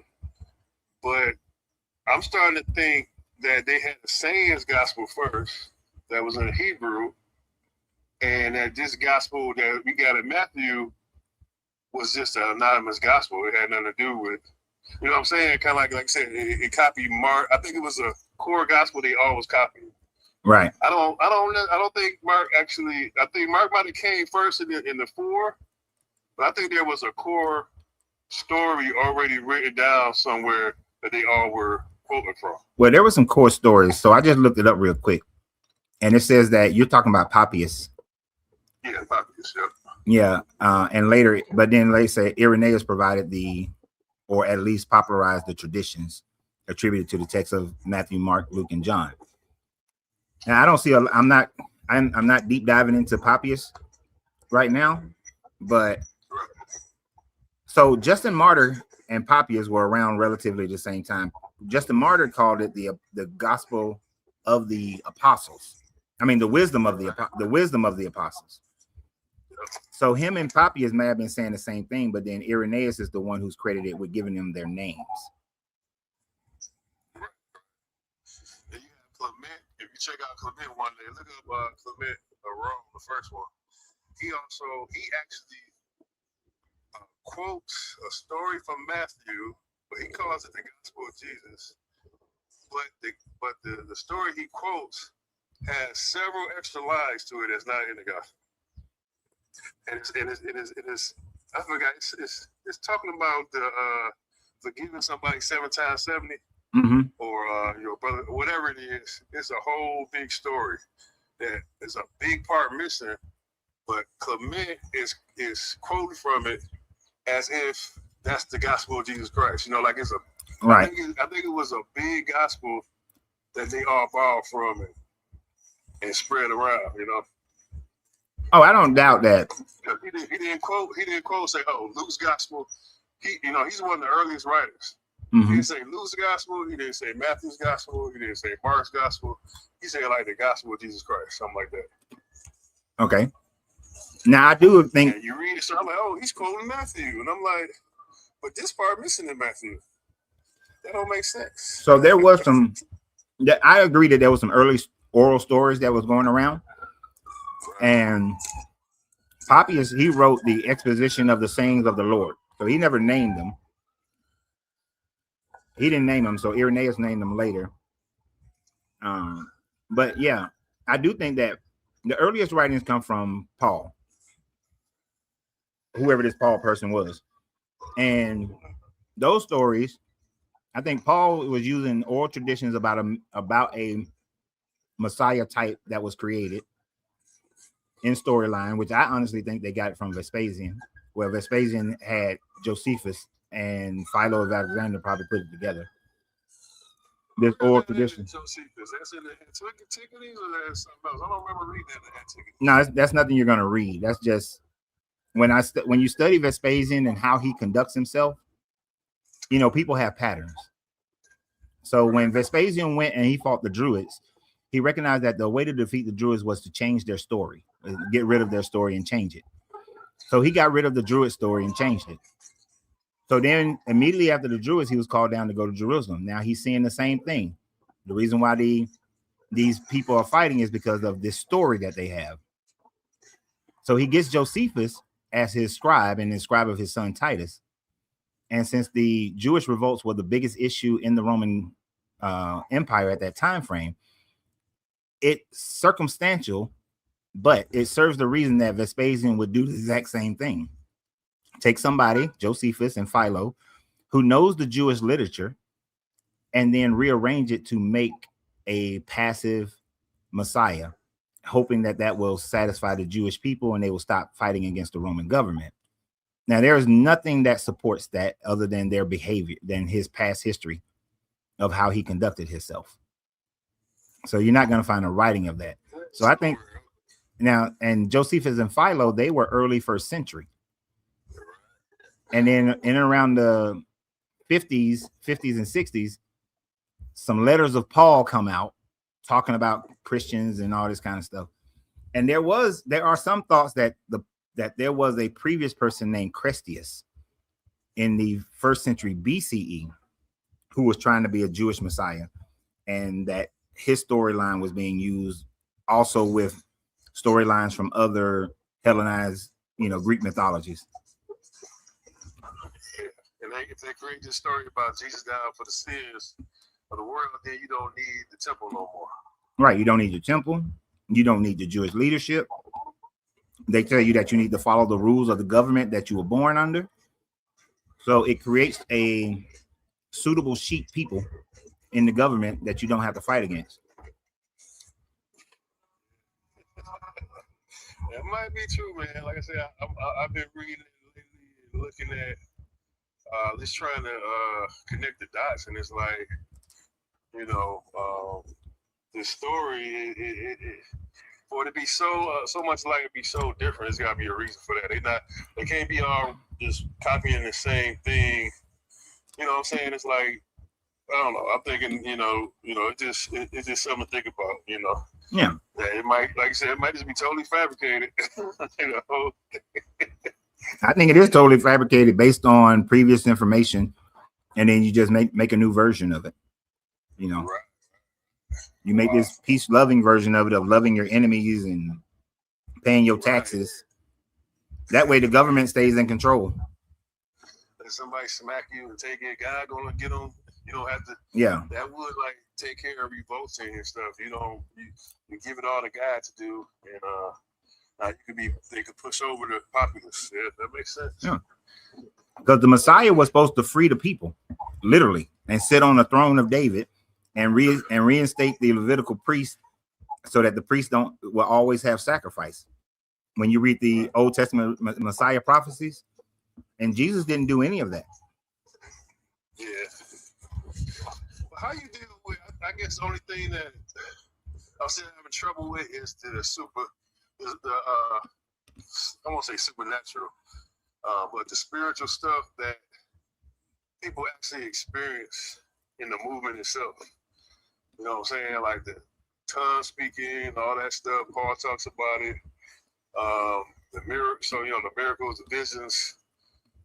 It seems to mimic even like modern day Pentecostalism. It seemed to be like they really believed they was going through all of this, that they was really experiencing something. Indoctrinations plus emotions create hallucinations and delusions. Like, think about it. Speaking in tongues there's two different types. You're speaking and different people of different languages hear you in their language. That's the first speaking in tongues. The second speaking in tongues is some unknown language. But if there's not an interpreter around, then you're supposed to keep that shit to yourself. But they always saying it, and ain't nobody interpreting nothing, or the person themselves is interpreting it. But they've been indoctrinated into thinking that this is tongue speaking. If you was doing that 500 years ago, they would have said you had demons in you, right? You'd have been. They'd have did a what's it called, where they get the demons out. Not a circumcision. What I forgot what it's called. Yeah. Okay, exorcism. Yeah, they did an exorcism on your ass back then. But it became more popularized to be able to do that in like the 1800s. And so it culturally developed. And now people think that that's a part of being holy. Right? So I experienced it. And the way I experienced it, I almost think that some of this stuff is almost like a byproduct of it just being, spiritual. Like, I think it's a byproduct of being indoctrinated, and then you are emotionally, and you get emotionally caught up. But I was kind of anti-practice, and then when it happened with me, it seemed like something came over me. It happened. Yeah, your emotions. It's a little different. Try to remember what you was going through at that time frame. What was life like at that time frame? I wasn't really going through much. It ain't got to be bad stuff. It could be good stuff. See, we always think it's got to be something negative. It ain't always got to be something negative. I know, but I just think there is something out there. That's why we have these experiences across religions themselves. Yeah, your mind. Your mind. Could it be like some type of something we tap into that's in us? You know what I'm saying? Yeah, your mind and your emotions. Yeah, but I'm just saying, man, I done had so many weird things that's happened in my life that kind of. I think that's another reason why religion is still big, is that, and we don't talk about that part. We get into all the logical arguments, but people experience some weird shit. I experienced some weird shit that seem to be outside of what we know naturally that is normal for us. Well, you know what I'm saying? Think about it like this. Premonitions and stuff like that. Premonitions. I know what I've been led to talk to a person, and when I start talking to the person, I'm talking about something that's going on in their life, and I don't even know this person. And I've had all type of stuff happen like that, and dream about something, and it happened. So it's stuff like that. It's like, well, what's the explanation for all that? And it's something that a lot of people go through, and it's sometimes hard to just say it's just emotions. Sometimes there are no explanations. Sometimes there are. Our mind is so powerful, and there are so many things we don't know about our minds and about the thought, the energy of our thoughts. Like every thought you have is energy, and we know that that energy goes out, and we know that other people can receive that. This is why, at the same time, two people can come up with the same invention at the exact same time. Like the telephone was invented by two people who had nothing to do with each other at the same time. Same thing with electricity, with a light bulb. Same time. There was a study with the little monkeys in Japan who they taught to wash their food, and then the damn monkeys in Okinawa started washing their food too, who was of the same type of monkeys. They started washing their food, right? These monkeys were never in contact with each other, but that same thought process, because animals have thoughts. So you've been able, like a frequency that we like operate on, certain. So that's what I'm saying. So maybe when people are very religious and stuff, they reach a certain frequency that causes some of this shit to. I'm not religious, but I do the same thing. I can be in the presence of somebody, and even though I don't have a lot of sympathy or empathy, but I can still feel their grief or feel their happiness, like without them demonstrating it, or just can tell that there's something going on with a person, good or bad. And I'm not religious at all. Right. That's just a quality of being a human. It's like a common field that we all tap into, like kind of like between human beings, like the type of force, like kind of. Yeah, that's why I tell people when I'm dealing with people with business, I always tell them whatever business idea you have, somebody else got the same damn idea in the same space, Same place you talking about, doing it the same damn way. So if you will sit on it, and then next thing you know, somebody's doing it, you be like, man, I had that idea. Yeah, I done had that happen to me. I even came up with comic book characters, and the exact characters, the same team, came out like a couple years later. When you the exact same powers, everything. Yeah, and then there's just going to be some things that we just don't know. We haven't figured out the science to understand it yet, and so in today's world we just say we don't know. We should be just saying we don't know. In ancient times, when they were accustomed to when the rains came, when the rain stopped, when the winter comes, they knew the cycle. But then here's this hurricane that comes, or this volcano that explodes. And all of a sudden, because they don't understand how tectonic plates work, they don't understand how weather works, they then say it must be a god who's doing this. Yeah. So they make up shit. Sacrifice a virgin, throw the virgin in the volcano. Yeah, because they didn't know.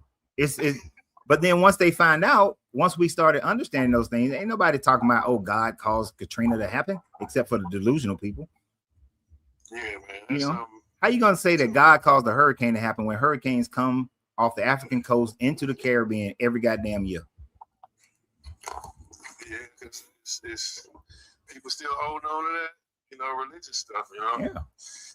Deconstructing, now I understand it. I'm like, now I understand. If it was a flood, it was a natural thing that occurred. No God did it. Yeah. So what people are calling supernatural is just natural things that happen that you don't understand how they happened. Exactly. And when we can connect with each other, and when you have a connection with somebody, or even if you don't, but you can feel them, then it's just something we don't understand fully. We just don't understand it. How do you feel about the idea that this is a simulation? I think that people watch The Matrix too much. Only reason I give it credence is because of premonitions. How do you explain premonitions? My explanation is that you got certain individuals that, for some reason, just like in the Matrix, like I said, the Matrix, they're able to jump in the program. They jump in the program. Have a premonition about something that's gonna happen. It's already, it's already supposed to happen, and somehow some people are able to jump ahead, and so they get this premonition. The sons of Mithra had this saying as part of their little cult that time is like a river, except it goes in a circle. And when you reach a certain conscious state, you can pick time from different parts of the circle. Now, that was something that's taught in Hermetics as well. But scientifically, and it's funny you bring this up, because scientifically, I was just listening to some scientists a couple of days ago who were talking about they was talking about how time doesn't really exist in the format of the linear time that we think it does, and that they think that everything in the universe happens at the exact same time, that there is no such thing as a now, that the past, present, and future are all happening at the exact same time. And if you were able to tap into that, you would be able to see things in the past that we call the past, and see things that we call in the future, because all of it is happening now. Now they're just starting with this process. It was like 3 hours long, and about an hour and a half into it, I had to go. But it was interesting, but it's a concept. And because we don't fully understand how everything works. So I don't know. Maybe they're right. Maybe the sons of Mithra were right. Maybe these scientists are right. I have no idea, and we may not find out. That's why we had this idea of there being gods and stuff, because we do have things that happen that appear to be determinative and to be outside of our control, or even outside of our natural senses of what we perceive natural. Yeah, I'm sure man used to be at a state kind of like how birds and shit are. Like me and my wife, we always say that if we see all the birds flying in one direction, off a whole bunch of them, we gonna follow them birds. But I think there was a time frame where man was so attuned to the earth that we would know when we need to get the hell on, like the birds do. because we have a magnetic field. We have a magnetic field around us that should be and was attached to, was in unity with the Earth's magnetic field, but we've lost that. So, you know, the birds know when some shit about to happen. We should be able to know too. We built on this earth the same way they were. Right. Well, that's wild about the monkeys, though. What you said about the monkeys. Yeah, that's a popular study. If you look it up by some monkeys washing their food in Japan and Okinawa, you should be able to find it. Yeah, they evolving right in front of our faces. Yeah. At least. Mm-hmm. They're smarter. Some of them, I mean, they can talk. I mean, you know, not talk like us, but you know, they're doing a lot more than what we think they could do. You know, because you know, some of them apes and stuff just do sign language and stuff. So. Yep. But man, let me let some of these other people get up here. I got like thanks, 3 man. people waiting. Good time talking with you. All right, appreciate you. All right. Later. I think this person should be next. I'm gonna try to get everybody in the right order that they signed on. Okay, maybe they're gone.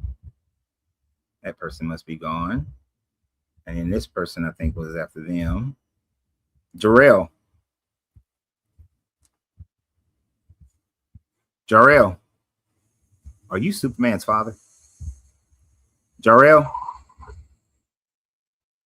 Jarrell. Yo. All right, you there? Yeah, hello? There you go. Gotcha.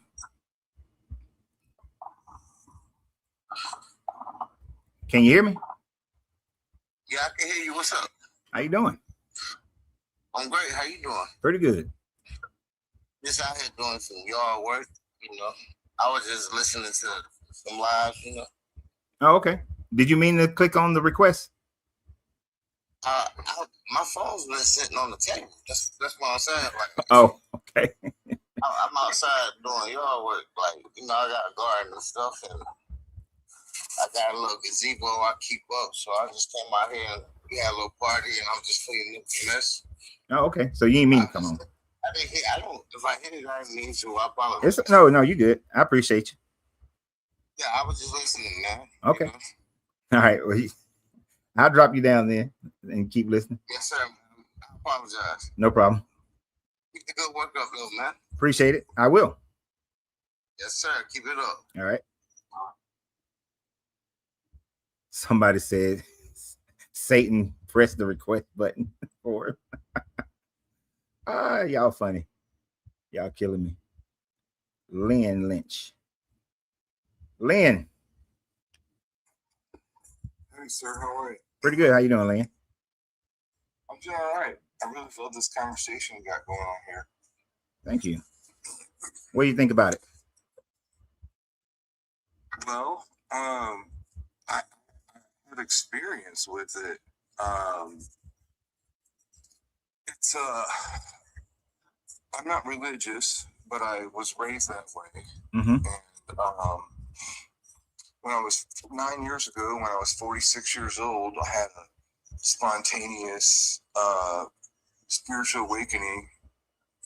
And after 13 years in college, I had these knowings. And so I had studied the morphogenic field and all that kind of stuff. But it gave me different eyes for the Bible. And I'm not going to be talking from a religious aspect at all in any way, shape, or form. What's the morphogenic field? My dad was a Vietnam vet and didn't get any help that he needed for his stuff, you know. Mm-hmm. His father was a Baptist minister, so I was raised What? in that way. Okay. I don't want to get into all the details, you know, you drag that shit up, but what I started realizing is when you look at, so in the Navy from 89 to 93, I was in telecommunications and electronics. All okay. right. So to just do all my study and everything, started looking at the allegory of like the crucifixion. All right. And it's really about healing the nervous system.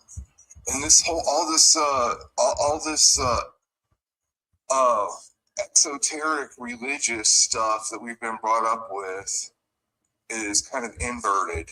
Like, you know, there's a God outside of you, fear, control, blah, blah, blah, the whole thing's used for.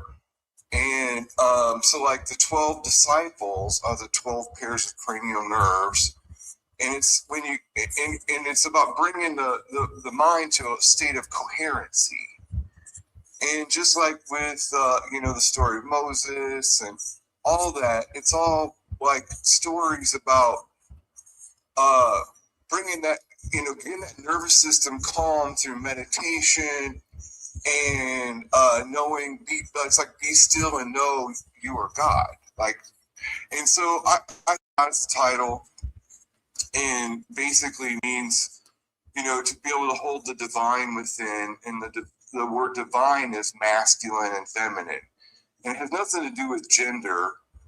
It's the conscious mind is the masculine, and the subconscious mind is the feminine, and it's about that like when you meditate, it's like that catalyst for the alchemical marriage of those minds becoming one within you. You know? I understand what you. So like I've always been able to read a room. You know, it's just like those monkeys, you know, on those islands, and I feel like the air around us has this energy that we can either have the ability to tap into or not. And if you know you got someone that's in a state of fight or flight or fear, or you know, it doesn't have a coherent nervous system, they can't tap into that. Okay. And so hold on for a second. So it sounds like to me that, and I've been through some, and if I'm wrong, just tell me I'm going down the wrong pathway. But doing my study of Hermeticism and alchemy, and some Buddhism and Taoism, that's what the pathway that you're talking about sounds like, which honestly has nothing to do with the Bible, though. Oh, because but it's hidden. It's coded. No, I don't think it's coded. I think people, we are attached to a certain particular religion based on where we were brought. Hold on, let me finish. We are attached to a religion based on where we grew up, right? So we are surrounded. If you grew up in America, you're surrounded by Christianity. Being out in the Navy, you know, they got Bible studies, and so Christianity is all around you. So whether you are directly indoctrinated or socially indoctrinated, we get indoctrinated towards a certain religion. Now, we may not attach ourselves where we're a participant in that religion, but when you start studying alchemy and hermetics and things of that nature, the metaphysical world, there's a tendency for a lot of people to then attach it back to the common thread that they do know about. But the Bible is meant to, most of the stuff in the Bible is literal. They meant that the flood happened. They meant the Exodus happened. They meant that Jesus died on a cross. They didn't mean anything metaphysical about it. I see where you're coming from. You know, the thing is that it's in the breadcrumbs, and Christians do teach it from an exoteric perspective, as if it had literally happened. I agree 100%. And growing up in that religion with, you know, my dad's dad being a Baptist minister, my dad's oldest brother, a Baptist minister, my great uncle on the other side of the family were a minister. Mm-hmm. I get it 100% where you're coming from. I basically in April 17, 2017, I had a spontaneous Kundalini awakening. All right. And, you know, I've studied Hermeticism, alchemy, and all of those things. I was forced to retire through the VA, and so just the the crucifixion alone is an allegory for a Kundalini awakening. It's the Yeshua's in the middle, and it's all about sitting on the right hand of the throne. And the thief on the right said, "Remember me," and that's the subconscious mind. And the one on the left rejected him, and that's the conscious mind. And then if you look in Book of Revelation, Yeshua told them to cast the net to the right side of the boat, and they caught 153 fish. 1 + 5 + 3 is 9. 9 is consciousness. So it's in the breadcrumbs. It's not, Matthew 6:22, when it talks about thine eye be single, the body is full of light. So it's not literal. It's not intended to ever be literal. Like, So it says, do not lean on your own understanding. Well, that means take it literally. okay, look, okay, you're starting to preach a little bit, but I don't need to be preaching. I'm not even religious. no, well, you can be preachy without being religious, but you are religious in the sense of taking the metaphysical teachings and connecting them to the Bible. I literally did the exact same things to the Kemetic teachings. In the way that you utilize the cross, I utilized the Ankh when I was in that phase of my life. And I put Osiris and Isis on the right and the left. Osiris representing the male Kundalini energy, and the Osiris representing the female Kundalini energy, and Horus being the light, being your pineal gland, that single eye being clear. And my point is that you can take the metaphysical teachings, and especially utilizing Kundalini and chakras and all them kind of things, and you can infuse them into almost every religion. Exactly. I agree 100%. But that doesn't mean that that's what they meant when they were writing these things. That it just means that we can reinterpret these things and to make them fit whatever we choose for them to be. I'm not trying to be preachy at all. I'm just sharing my experience. I had to decode it because, being raised in that hellfire damnation thing.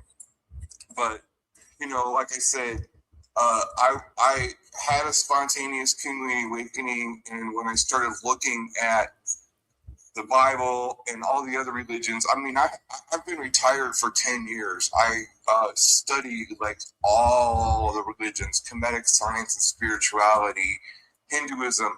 I think that Yeshua was teaching Hinduism, and if you look at the esoteric even of the Quran, I've listened to.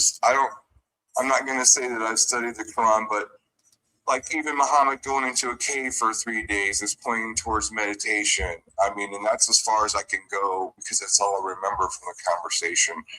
But I'm not trying to say, point people to, one's particular religion, but I think that there's an ether around us. And when we heal the nervous system, and come into our own and see all these stories as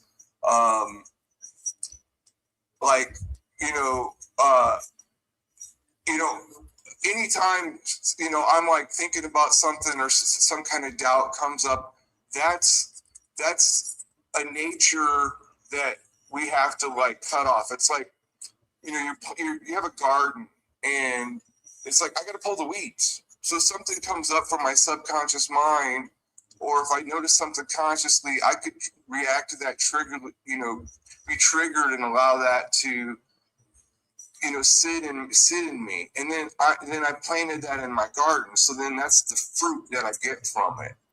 I don't doubt that. I practice this stuff all the time. Okay, you're missing my point. I don't think I'm not doubting that you had a moment and that changed your life. I'm not doubting that at all. People have that all the time. What I'm saying is that we have a tendency to attach it to something else. Really, what you're talking about should not be attached to anything except what you're talking about. Attaching Kundalini energy to the Bible actually goes against what the Bible talks about, right? attach, doing, now if you were looking at, if you was talking about the Gnostic teaching, some of the Gnostic teaching will follow along that similar pathway, but the Bible as we have it does not follow in a more enlightenment type of mentality. So that's my only issue, is attaching it to the Bible. Well, I've spent 10 years doing it, and and what it's helped me do is decode and detach from the chains, the bondage that exoteric Christianity wants you to be in, and find your sovereignty. So to me, it's all about just like coming to your own sovereignty and tapping into the field that we live in, which, like the Gnostics call the monad or the pleroma. Mm-hmm. And the gentleman that was studying those monkeys started studying what they call the morphogenic field. Right. And not that I'm trying to tie it to the Bible, but if you look at the 7 churches that Paul wrote to, the names symbolically tie up to the 7 chakras, the 7 lampstands, those 7 candles, all of that in the book of Revelation. And it's about the revelation of Christ in you, which is just, and then I've seen where people that study anatomy will take the 12 disciples, or the, what is it? In the Old Testament, it's the 12 nations or the 12 tribes, but it's all allegory towards healing the vagus nervous system. I hear you, but what I also hear is that you don't want to disconnect from the Bible. You say that you disconnected from these things, but you don't truly want to disconnect from the Bible, because if you did, then you would look deeper into what you're saying. The number 7 has been a sacred number for many different cultures around the world who had nothing to do with Christianity, nothing to do with Yahweh whatsoever. It's just a number that when people, especially when they start, counting in seven days out of the year and so on and so forth, the number 7 started becoming this number of completion and all these sorts of things. So the number 7 becomes popularized. The number 5 becomes popularized. 8 becomes popularized. The 12 becomes a number, right? And the thing about it is that when you say you're disconnecting from the Bible, but you want to attach everything metaphysical to the Bible, then you're not really disconnecting from it. Because if you were saying that the Bible is allegorical and metaphorical, then you would have to look at stories like in Judges 19, when Japheth kills his daughter because he made a promise to God, or Sodom and Gomorrah, not just the raining of hellfire, but when Lot gets drunk and has sex with his 2 daughters to produce children. Like, those things don't connect to any metaphysical teachings whatsoever. So you basically have to cherry pick what fits to the metaphysical. No, so bondage in the Bible is connected to religion. So slavery doesn't mean actual slavery; it means bondage to religion. Jesus was trying to tell people that religion was the problem. No, slavery meant slavery in the Bible. I can't let you. I can't let you go on that one. And so the young children aren't actually literal children. Little boys are carnal thoughts. Little girls are emotions. And so none of those things are actually literal. And it's not that I'm just. So you're saying that they didn't have slaves? I'm saying they took it literal. And they took it literal, just like because their God told them to. But they took it literal, like sacrificing animals. It had nothing to do with sacrificing little animals. It was about the carnal mind, the animal mind. That's what I'm saying. No, it was literally about sacrificing animals. It was literally about having slaves. As God in Leviticus 25 said, you will buy your male and female slaves from the nations around you and the foreigners who reside within you, and you will own them as property and pass them down to your sons. This God told them literally to buy people and hold them as property. It's an example of a God in man's image from that state of consciousness. The whole book. Different levels of consciousness in there and it's about the evolution of carnal mind consciousness to sovereignty, to we're all one. It's what it is. The Bible doesn't teach about oneness. The Bible teaches about that the Israelite are the special children and everybody else is adopted. Christians don't teach about oneness. Judaism doesn't either. They teach it as a literal damn story. You're right. You're right. There is nothing in the Bible that teaches oneness of all people. From the Old Testament to the New Testament. Even the books that are outside the Bible, they don't teach about oneness of all people. I didn't come here to talk about the damn Bible. I came here because you were talking about the morphogenic field. And I really think that once we clean up our biofield, or it's also called a solari field, that field that we live in, that's around our body, once we clean up the chakras, then it's like, so when you're in communications, okay, it's like, you know, like if you turn a channel, right, you get that static. Yep. You know what I mean? Mm-hmm. And so if you're like, think you're a sinner, or, you know, you're living in, you know, thoughts, feelings, words, actions, you know, have those things that aren't serving to you. Because if I make a judgment towards you, my subconscious mind doesn't know if I'm judging you or me. Okay. And so that means I have to be careful of what the conscious mind plants into the subconscious mind. I can agree with you on that. So exactly, 100%. But you are the one who attached it to the Bible, my guy. Well, I did. I see some of your other topics up here, so I did bring that up. But the thing is that through my experience, like my chakras blew open. Like I don't know if we're probably similar in age, but remember the movie The Fifth Element? Yeah. Where the young lady falls back and she has a great big beam of light come out of her heart. Yeah. I had that experience. I saw the two serpents rise up and bow down to my damn pineal gland. And when I set up after this experience, I had this like glow around my head. All right. And I had some psychosis because I wasn't prepared for any of this. But the thing is,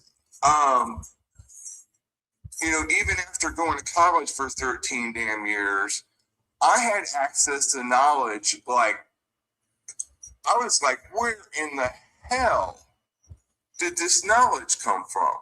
All right.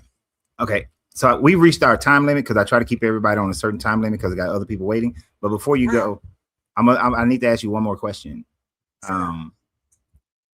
From 90 to 93, were you on ship? I was on the USS Saipan. Really? I was. We served together. I was on the Nashville, and then the second time I was on the Austin. I think it was when I was on the Austin that we was with the Saipan. Okay, so we probably did a tour together. Yeah, when going in. So was that when we went to Bosnia or went to the Persian Gulf? Well, we were south the coast of Monrovia, Liberia for 7 days straight. We were together. We were on the same detachment. I was a radium man on the Saipan. Wait, so you evacuated Liberia? Yes, sir, we did. I was on the evacuation of Liberia. Right. So that was the Nashville. So I was on the Nashville then.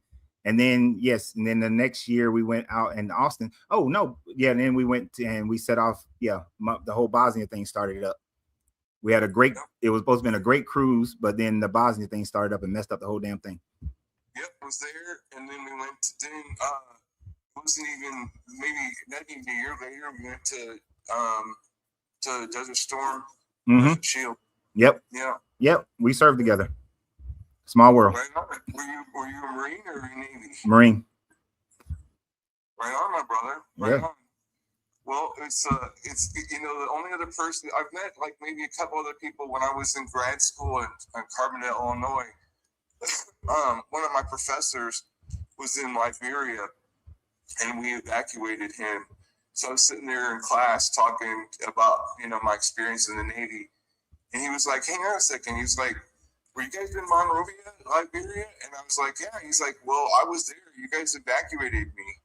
Out of which one? When I was at breakfast in Carbondale, there was a guy that was our waiter, and he was operations specialist. He was a E5 operations specialist, and he was my freaking waiter at dinner. Yep. A guy that I evacuated out of Liberia, he wound up working for me at CVS some years later in 1999. Small world. I sincerely apologize. I am not religious, but I had to decode and deconstruct from that. And so, you get on a roll with something and you're like, hang on a second, you're connecting dots. So one of the things I enjoy is intellectual conversations and getting on some of these lives where people are talking about Christianity from an exoteric perspective, and then just throwing around the esoteric. But I am not. I understand. But I will tell you this, and I definitely got to get to the next person. My consciousness and awareness grew when I detached the Bible completely from metaphysical teachings. So I'm not telling you to do it, but try it. Try detaching the Bible from it and just looking at the metaphysical teachings, the alchemy teachings, hermetics without the Bible. And if you have this, I've done that. I have. I just enjoy the dialogue around it from an intellectual perspective and try to deconstruct people that are caught up in it. That's it. I just want them to see that it is another message. But hey, my brother, I'm gonna follow you, and it's amazing. We had the same similar experience in the military. I love you, man. You take care of yourself and have a good rest of your day. All right. You have a great day. That is so crazy. I'm telling y'all, it's a very small world. I know this is the order. I know Back, and then Helen, and then another person. Back. What's going on, buddy? How you doing? I'm doing great, buddy. Good. What you got on the subject matter? Yeah. So, are you the one disconstructed? Am I the one who's deconstructed? Yeah. Yeah, why? Because I studied the Bible and studied the archaeology and the science around it. Okay. So you didn't see any consistencies in Genesis? I saw some. I mean, you're gonna see certain things. What do you mean by consistencies? Let me clarify. Yeah.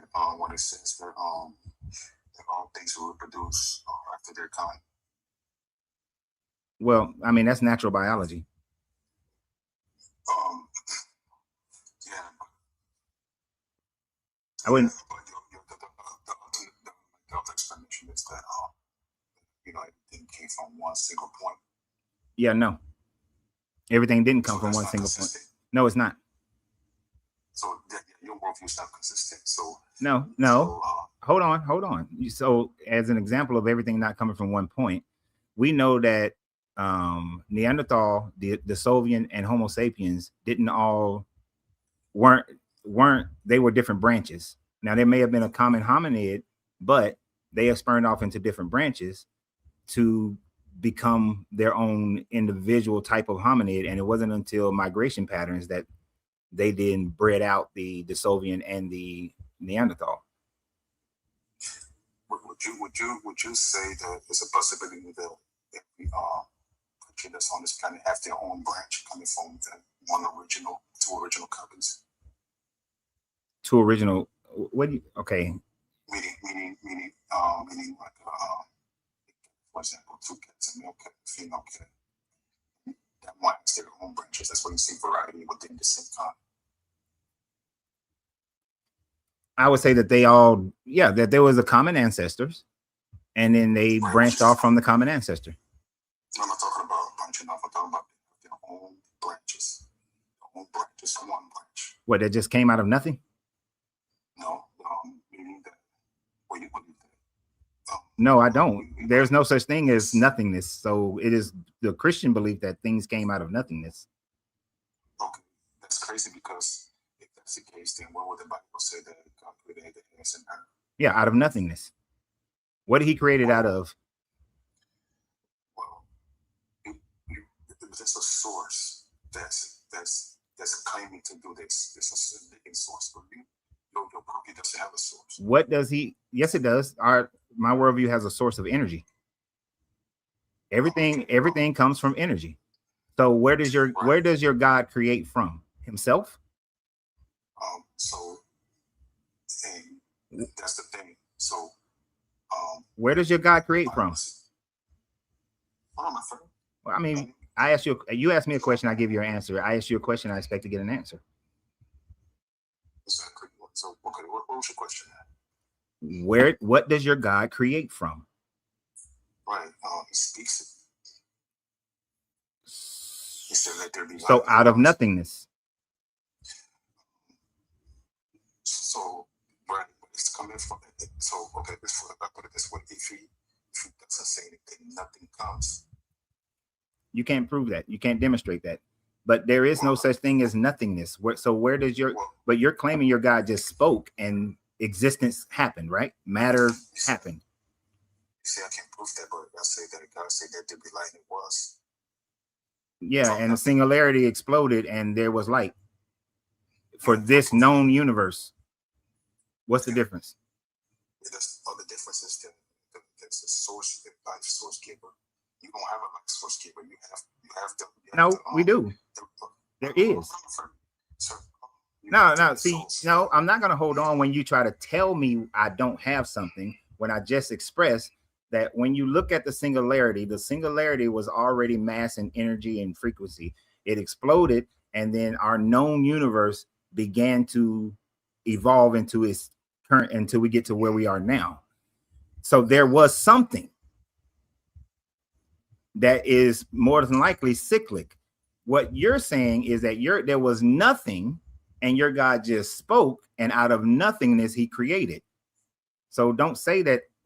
You can't tell me what I'm saying when I've already expressed what I'm saying.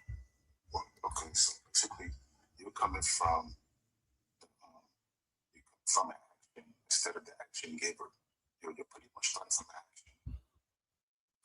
You're there, but there's no action giver in your worldview. There doesn't have to be. Why does there have to be an action giver that's a conscious being when nature itself produces out of a cycle of nature? Show me that. Show me that you can get. Hold on, my friend. Okay. Show me that you can get this. Right. Won't you make us see it? Because the Bible says Genesis 1:29. What? Dude, I can barely hear you. Hey, hold on. I was saying I can barely hear you because you kind of whispering. Yeah, say nobody. But so if your worldview, right, show me that these things can't produce these things. You can't show me that. Yes. You will leave science and then go straight to your delusion. Yes, we can. We demonstrate that our matter universe formed from antimatter and matter collisions, and then 1 out of a billion collisions create, and then matter is sustained, but the matter was already present. Matter has always been present, but then matter becomes sustained when antimatter and matter collides with each other, and then from the singularity, all that matter exploded out of the singularity, and then the universe formed over billions of years. We can demonstrate that by looking at the radiometric data, the expansion of the universe. We can see how old the Earth is by looking at core samples and ice samples. So what are you talking about? It has been demonstrated. No, has it? Okay, so what's your proof that it hasn't? I just gave you my sources, my proof of that it happened. What's your proof that it hasn't, other than no, it didn't? Sir, all you did was just repeat what you've heard and what you've read. You haven't tested any of these things. Have you tested? Have you tested anything in the Bible? Hold on, my friend. No. See, no. There's no hold on, my friend, because that's a bullshit ass answer. when people say, oh, you haven't tested, you haven't. Were you there when Moses was there? Were you there when God created the Garden of Eden? Were you there with Jesus? You weren't. So in the same way, that you try to use that bullshit argument of you ain't tested it, it's a bullshit argument because you weren't there when Jesus walked around. So just like how the court of law works, right? The court of law works with that. No, don't change that. Don't change that. Were you there when God created? I was not there. Then the same thing that you tried to push on me about you haven't tested, which you have no idea what I have tested and have not tested. Just ignored everything. So I just told you that I wasn't there. Okay, so I wasn't there. But I see the evidence. That's why I said. Oh, you see the evidence, just like we see the evidence. The radiometric data that I have looked at. Just like when I say that the court of law works. Court of law works with evidence. They produce the exhibit A, exhibit B, and they produce DNA and things like that that are behind the crime scene. So the crime scene would be the creation, which would be the seeds. If you can show me, right, in your worldview, how do you put these elements together? What's the seed that produces a tree that produces an apple? Can you show me that using naturalism? Your argument is a joke, sir. Because scientists after scientists have been through peer review. You can take yourself to Switzerland and go to CERN, and you can see the bombardment of matter and see how they react. You can go to certain telescopes in Peru or Hawaii. There are some in the United States where you can see the radiometric data of the farthest reaches of the universe that taps into the Hubble telescopes and other telescopes. You can see this for yourself if you wanted to. So you claiming that we don't have any evidence is a bunch of bullshit, because we do have the evidence. You just don't accept it. Do you know who Del Orlando is? Del Orlando? The actor? Yeah. You get that a lot, don't you? Sometimes. Anyway, that's just a sidebar. Now, you dismissed it. The reason I said that because you notice how I talked about something that had nothing to do with what we're talking about. You did the same thing, because that's not what I did. That's how we demonstrate. That's how we know. That's how we know the age of the universe. That's how we know the age of the earth. But that's not. And it's evidence. That is evidence. That's how we know. And when we look at uranium dating, we are able to tell how old a rock is. When we look at through the telescopes and see the edges of our known universe, we are able to tell how old the universe is. You know, let's say he was there with God created Adam and Eve, right? And he was to walk upon, and you would see them out there on those stage, but they were created 2 days ago. You would assume that they were there for 30 years, but actually, you were just there for 2. You get what I'm saying?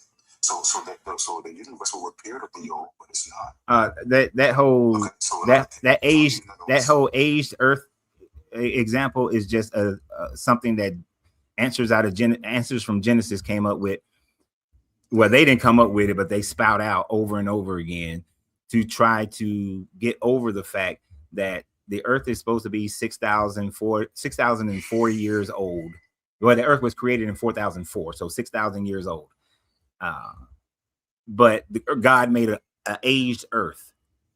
But what we see is that if he had made an aged Earth, then how were there human civilizations that are older than the Adam and Eve story? Like who? The Akkadians, the Sumerians, the people at Göbekli Tepe and Taran Tepe. Those civilizations were there before, older than the Adam and Eve story. Taran Tepe is dated around 7,000 to 9,000 years old. Taran Tepe is 13,000 and 12,000 years old. Göbekli Tepe is between 7,000 and 9,000 years old. Could those numbers be wrong? No. The radiometric data shows that that's the age of the stone pillars that they put up. The mechanisms that are used for these data those things make mistakes. Everything can make mistakes, but those are not making a mistake. But we can't say that 100%. Oh, okay. So can your Bible writers make mistakes? Writers make mistakes. Regarding what? Can they make a mistake? Regarding what? In their writing. Specifically. Okay. Can your Bible writer make a mistake about what was created first, man or the animals? No, definitely not, because it explains it, and then you can even Google it. Okay. And when you Google it, it gives you. Hold on, my friend, I'm answering it. Okay. And when you Google it, it gives you the explanation in order. Mm-hmm. Right. If you're reading Genesis 1 says that the animals and the plants were made before man. Genesis 2 has man being made before. Genesis 2 has man being made before the animals and the plants. So those are two different orders. So I ask you again, can your Bible make mistakes? I noticed that you skipped over, you skipped what I said to you, and you pretty much. I didn't skip it. I didn't skip it. I asked you the question. No, dude, I asked you a question. You said that the Bible can't make mistakes. I showed you a mistake, and now you want to flip to something else. No, I'm not doing that. I already answered you already. Are the orders different? Sir, listen. So you were so into your worldview that it went over your head. Oh my gosh. Dude, stop trying to use these psychological bullshit. I asked a very simple question. I gave you a very complete answer. The Bible shows that Genesis 1 and Genesis 2 have two different orders of the creation of man versus animals and plants. You said that the Bible doesn't make mistakes, but it does. And you, instead of admitting the mistake, you try to go to some philosophical brainwashing bullshit. No, man, I'm on the same subject. Did the Bible make a mistake then? I don't even get to address your point, sir. Because you started going somewhere else talking about my worldview instead of answering the question. My worldview has nothing to do with what the Bible says in Genesis 1 and Genesis 2.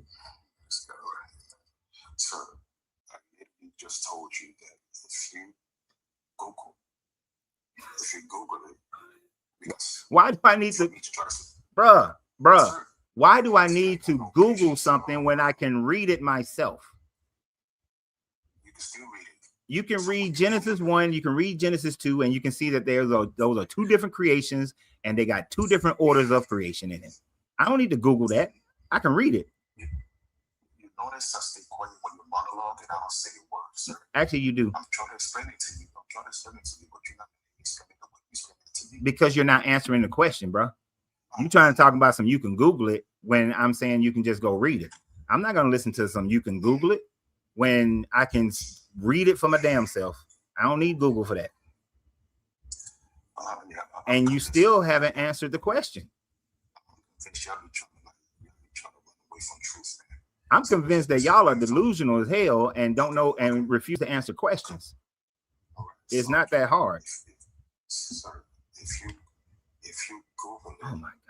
I'll give you an example. Like explain Genesis creation period.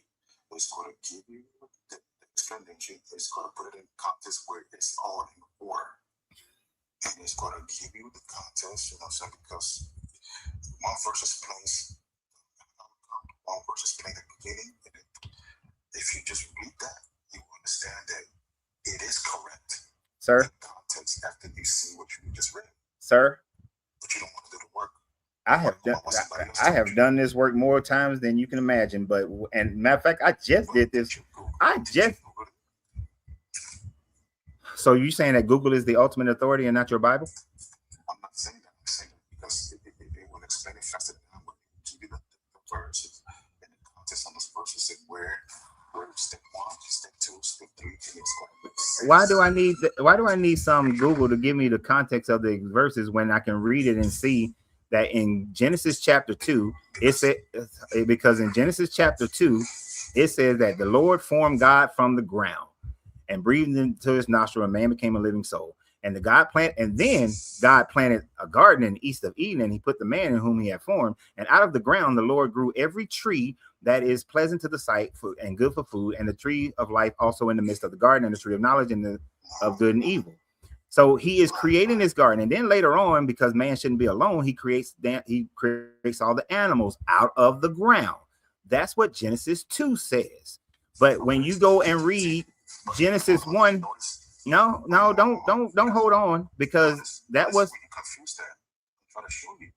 So after you read that, it's just giving you like like what's about to take place. It's just giving you the overall what's going on here. It's going to go into details. That's what I'm saying. So that's what I'm saying. So but the details, oh my dude, are you thick in the head? That's where the details are wrong, is what I'm saying. Because when you look at Genesis 1, when you look at Genesis, when you read Genesis 1, where did I clicked on the wrong damn thing. Then Genesis 1,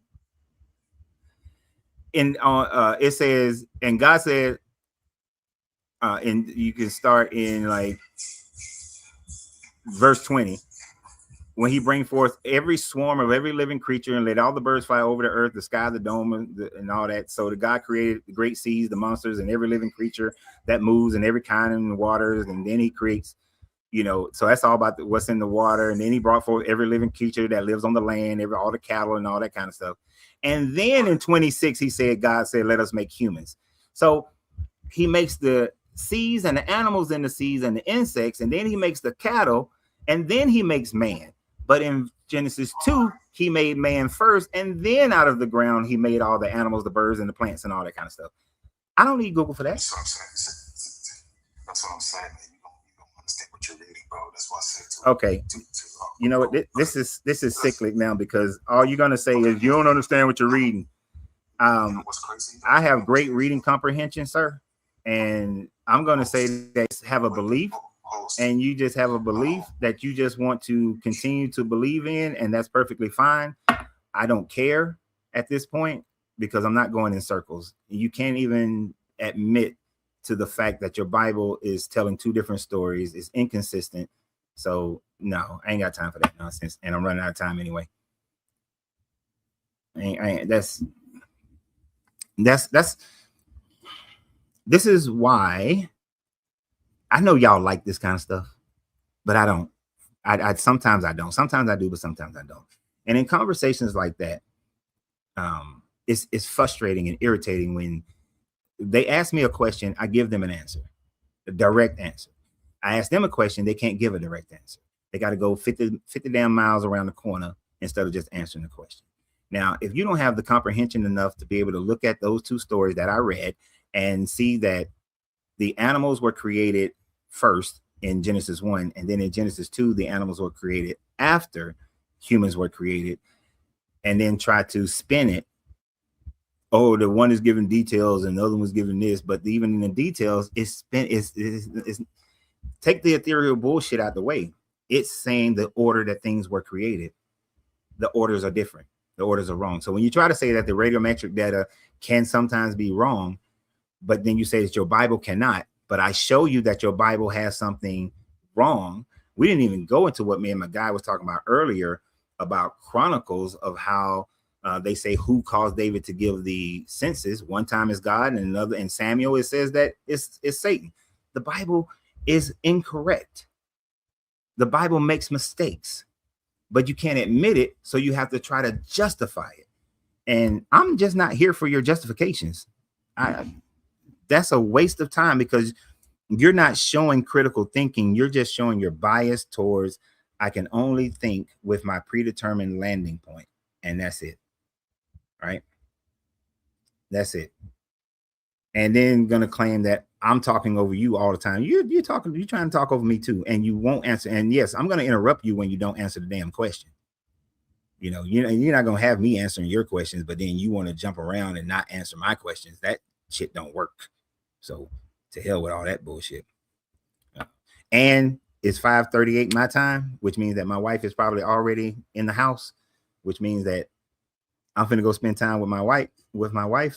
Now, who is that guy? Back.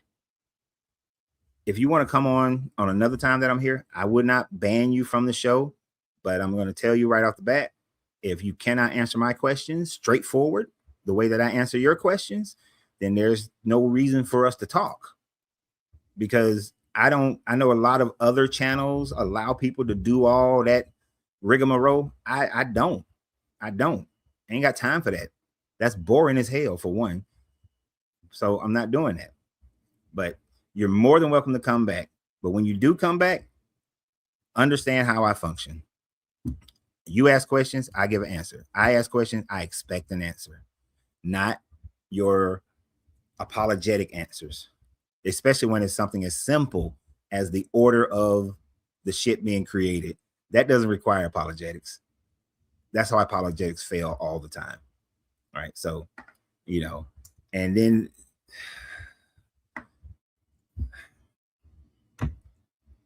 it can't even admit that their God created out of nothingness. They're always trying to say, atheists say that that creation came out of nothingness. Your God is the one who created out of nothingness. And we know scientifically that nothingness exists. And we know that evolution is a fact of how we progress to where we are now. And to get into the minutia of, how is a seed created? You're talking about billions of years of evolution until you get to that point.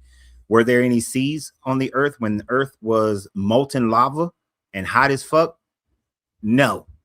When it didn't have the fullness of the atmosphere it has now? No, there were no seeds. But once enough hydrogen combined with nitrogen, and then other elements started to combine, and we get oceans and seas and rivers, and then life can then develop. It's a process over a long ass period of time. There was not just one day, bam, a seed popped up. That's how people think evolution works, but it doesn't work that way. It doesn't. The elements that make up a seed, the elements that makes up cats, as the example he was using, the elements that makes up humans, all those elements been around for a long ass time, but it took billions of years of different combinations and for atmospheric changes to occur before anything evolves from one thing to the next thing to the next thing. We used to think that life couldn't exist without sunlight.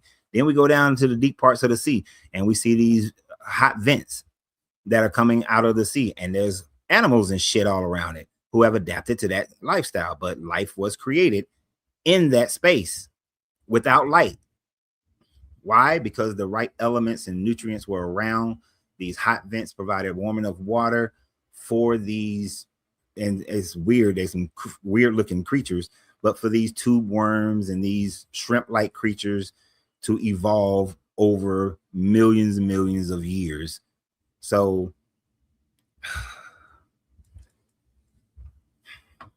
and then they throw that bullshit about, have you tested it yourself? You weren't there when God created anything, but yet you believe this shit. You see, that double standard irritates the shit out of me. They want to say, well, have you studied it? Did you yourself process the Hadron Collider? Did you yourself view the Hubble telescope or the other one? Were you there when Jesus was walking? Take that double standard and you can shove that motherfucker. Because you're not going to give us one standard and then you get a different standard and then you think that you're right. No, I'm going to challenge you on that bullshit every time.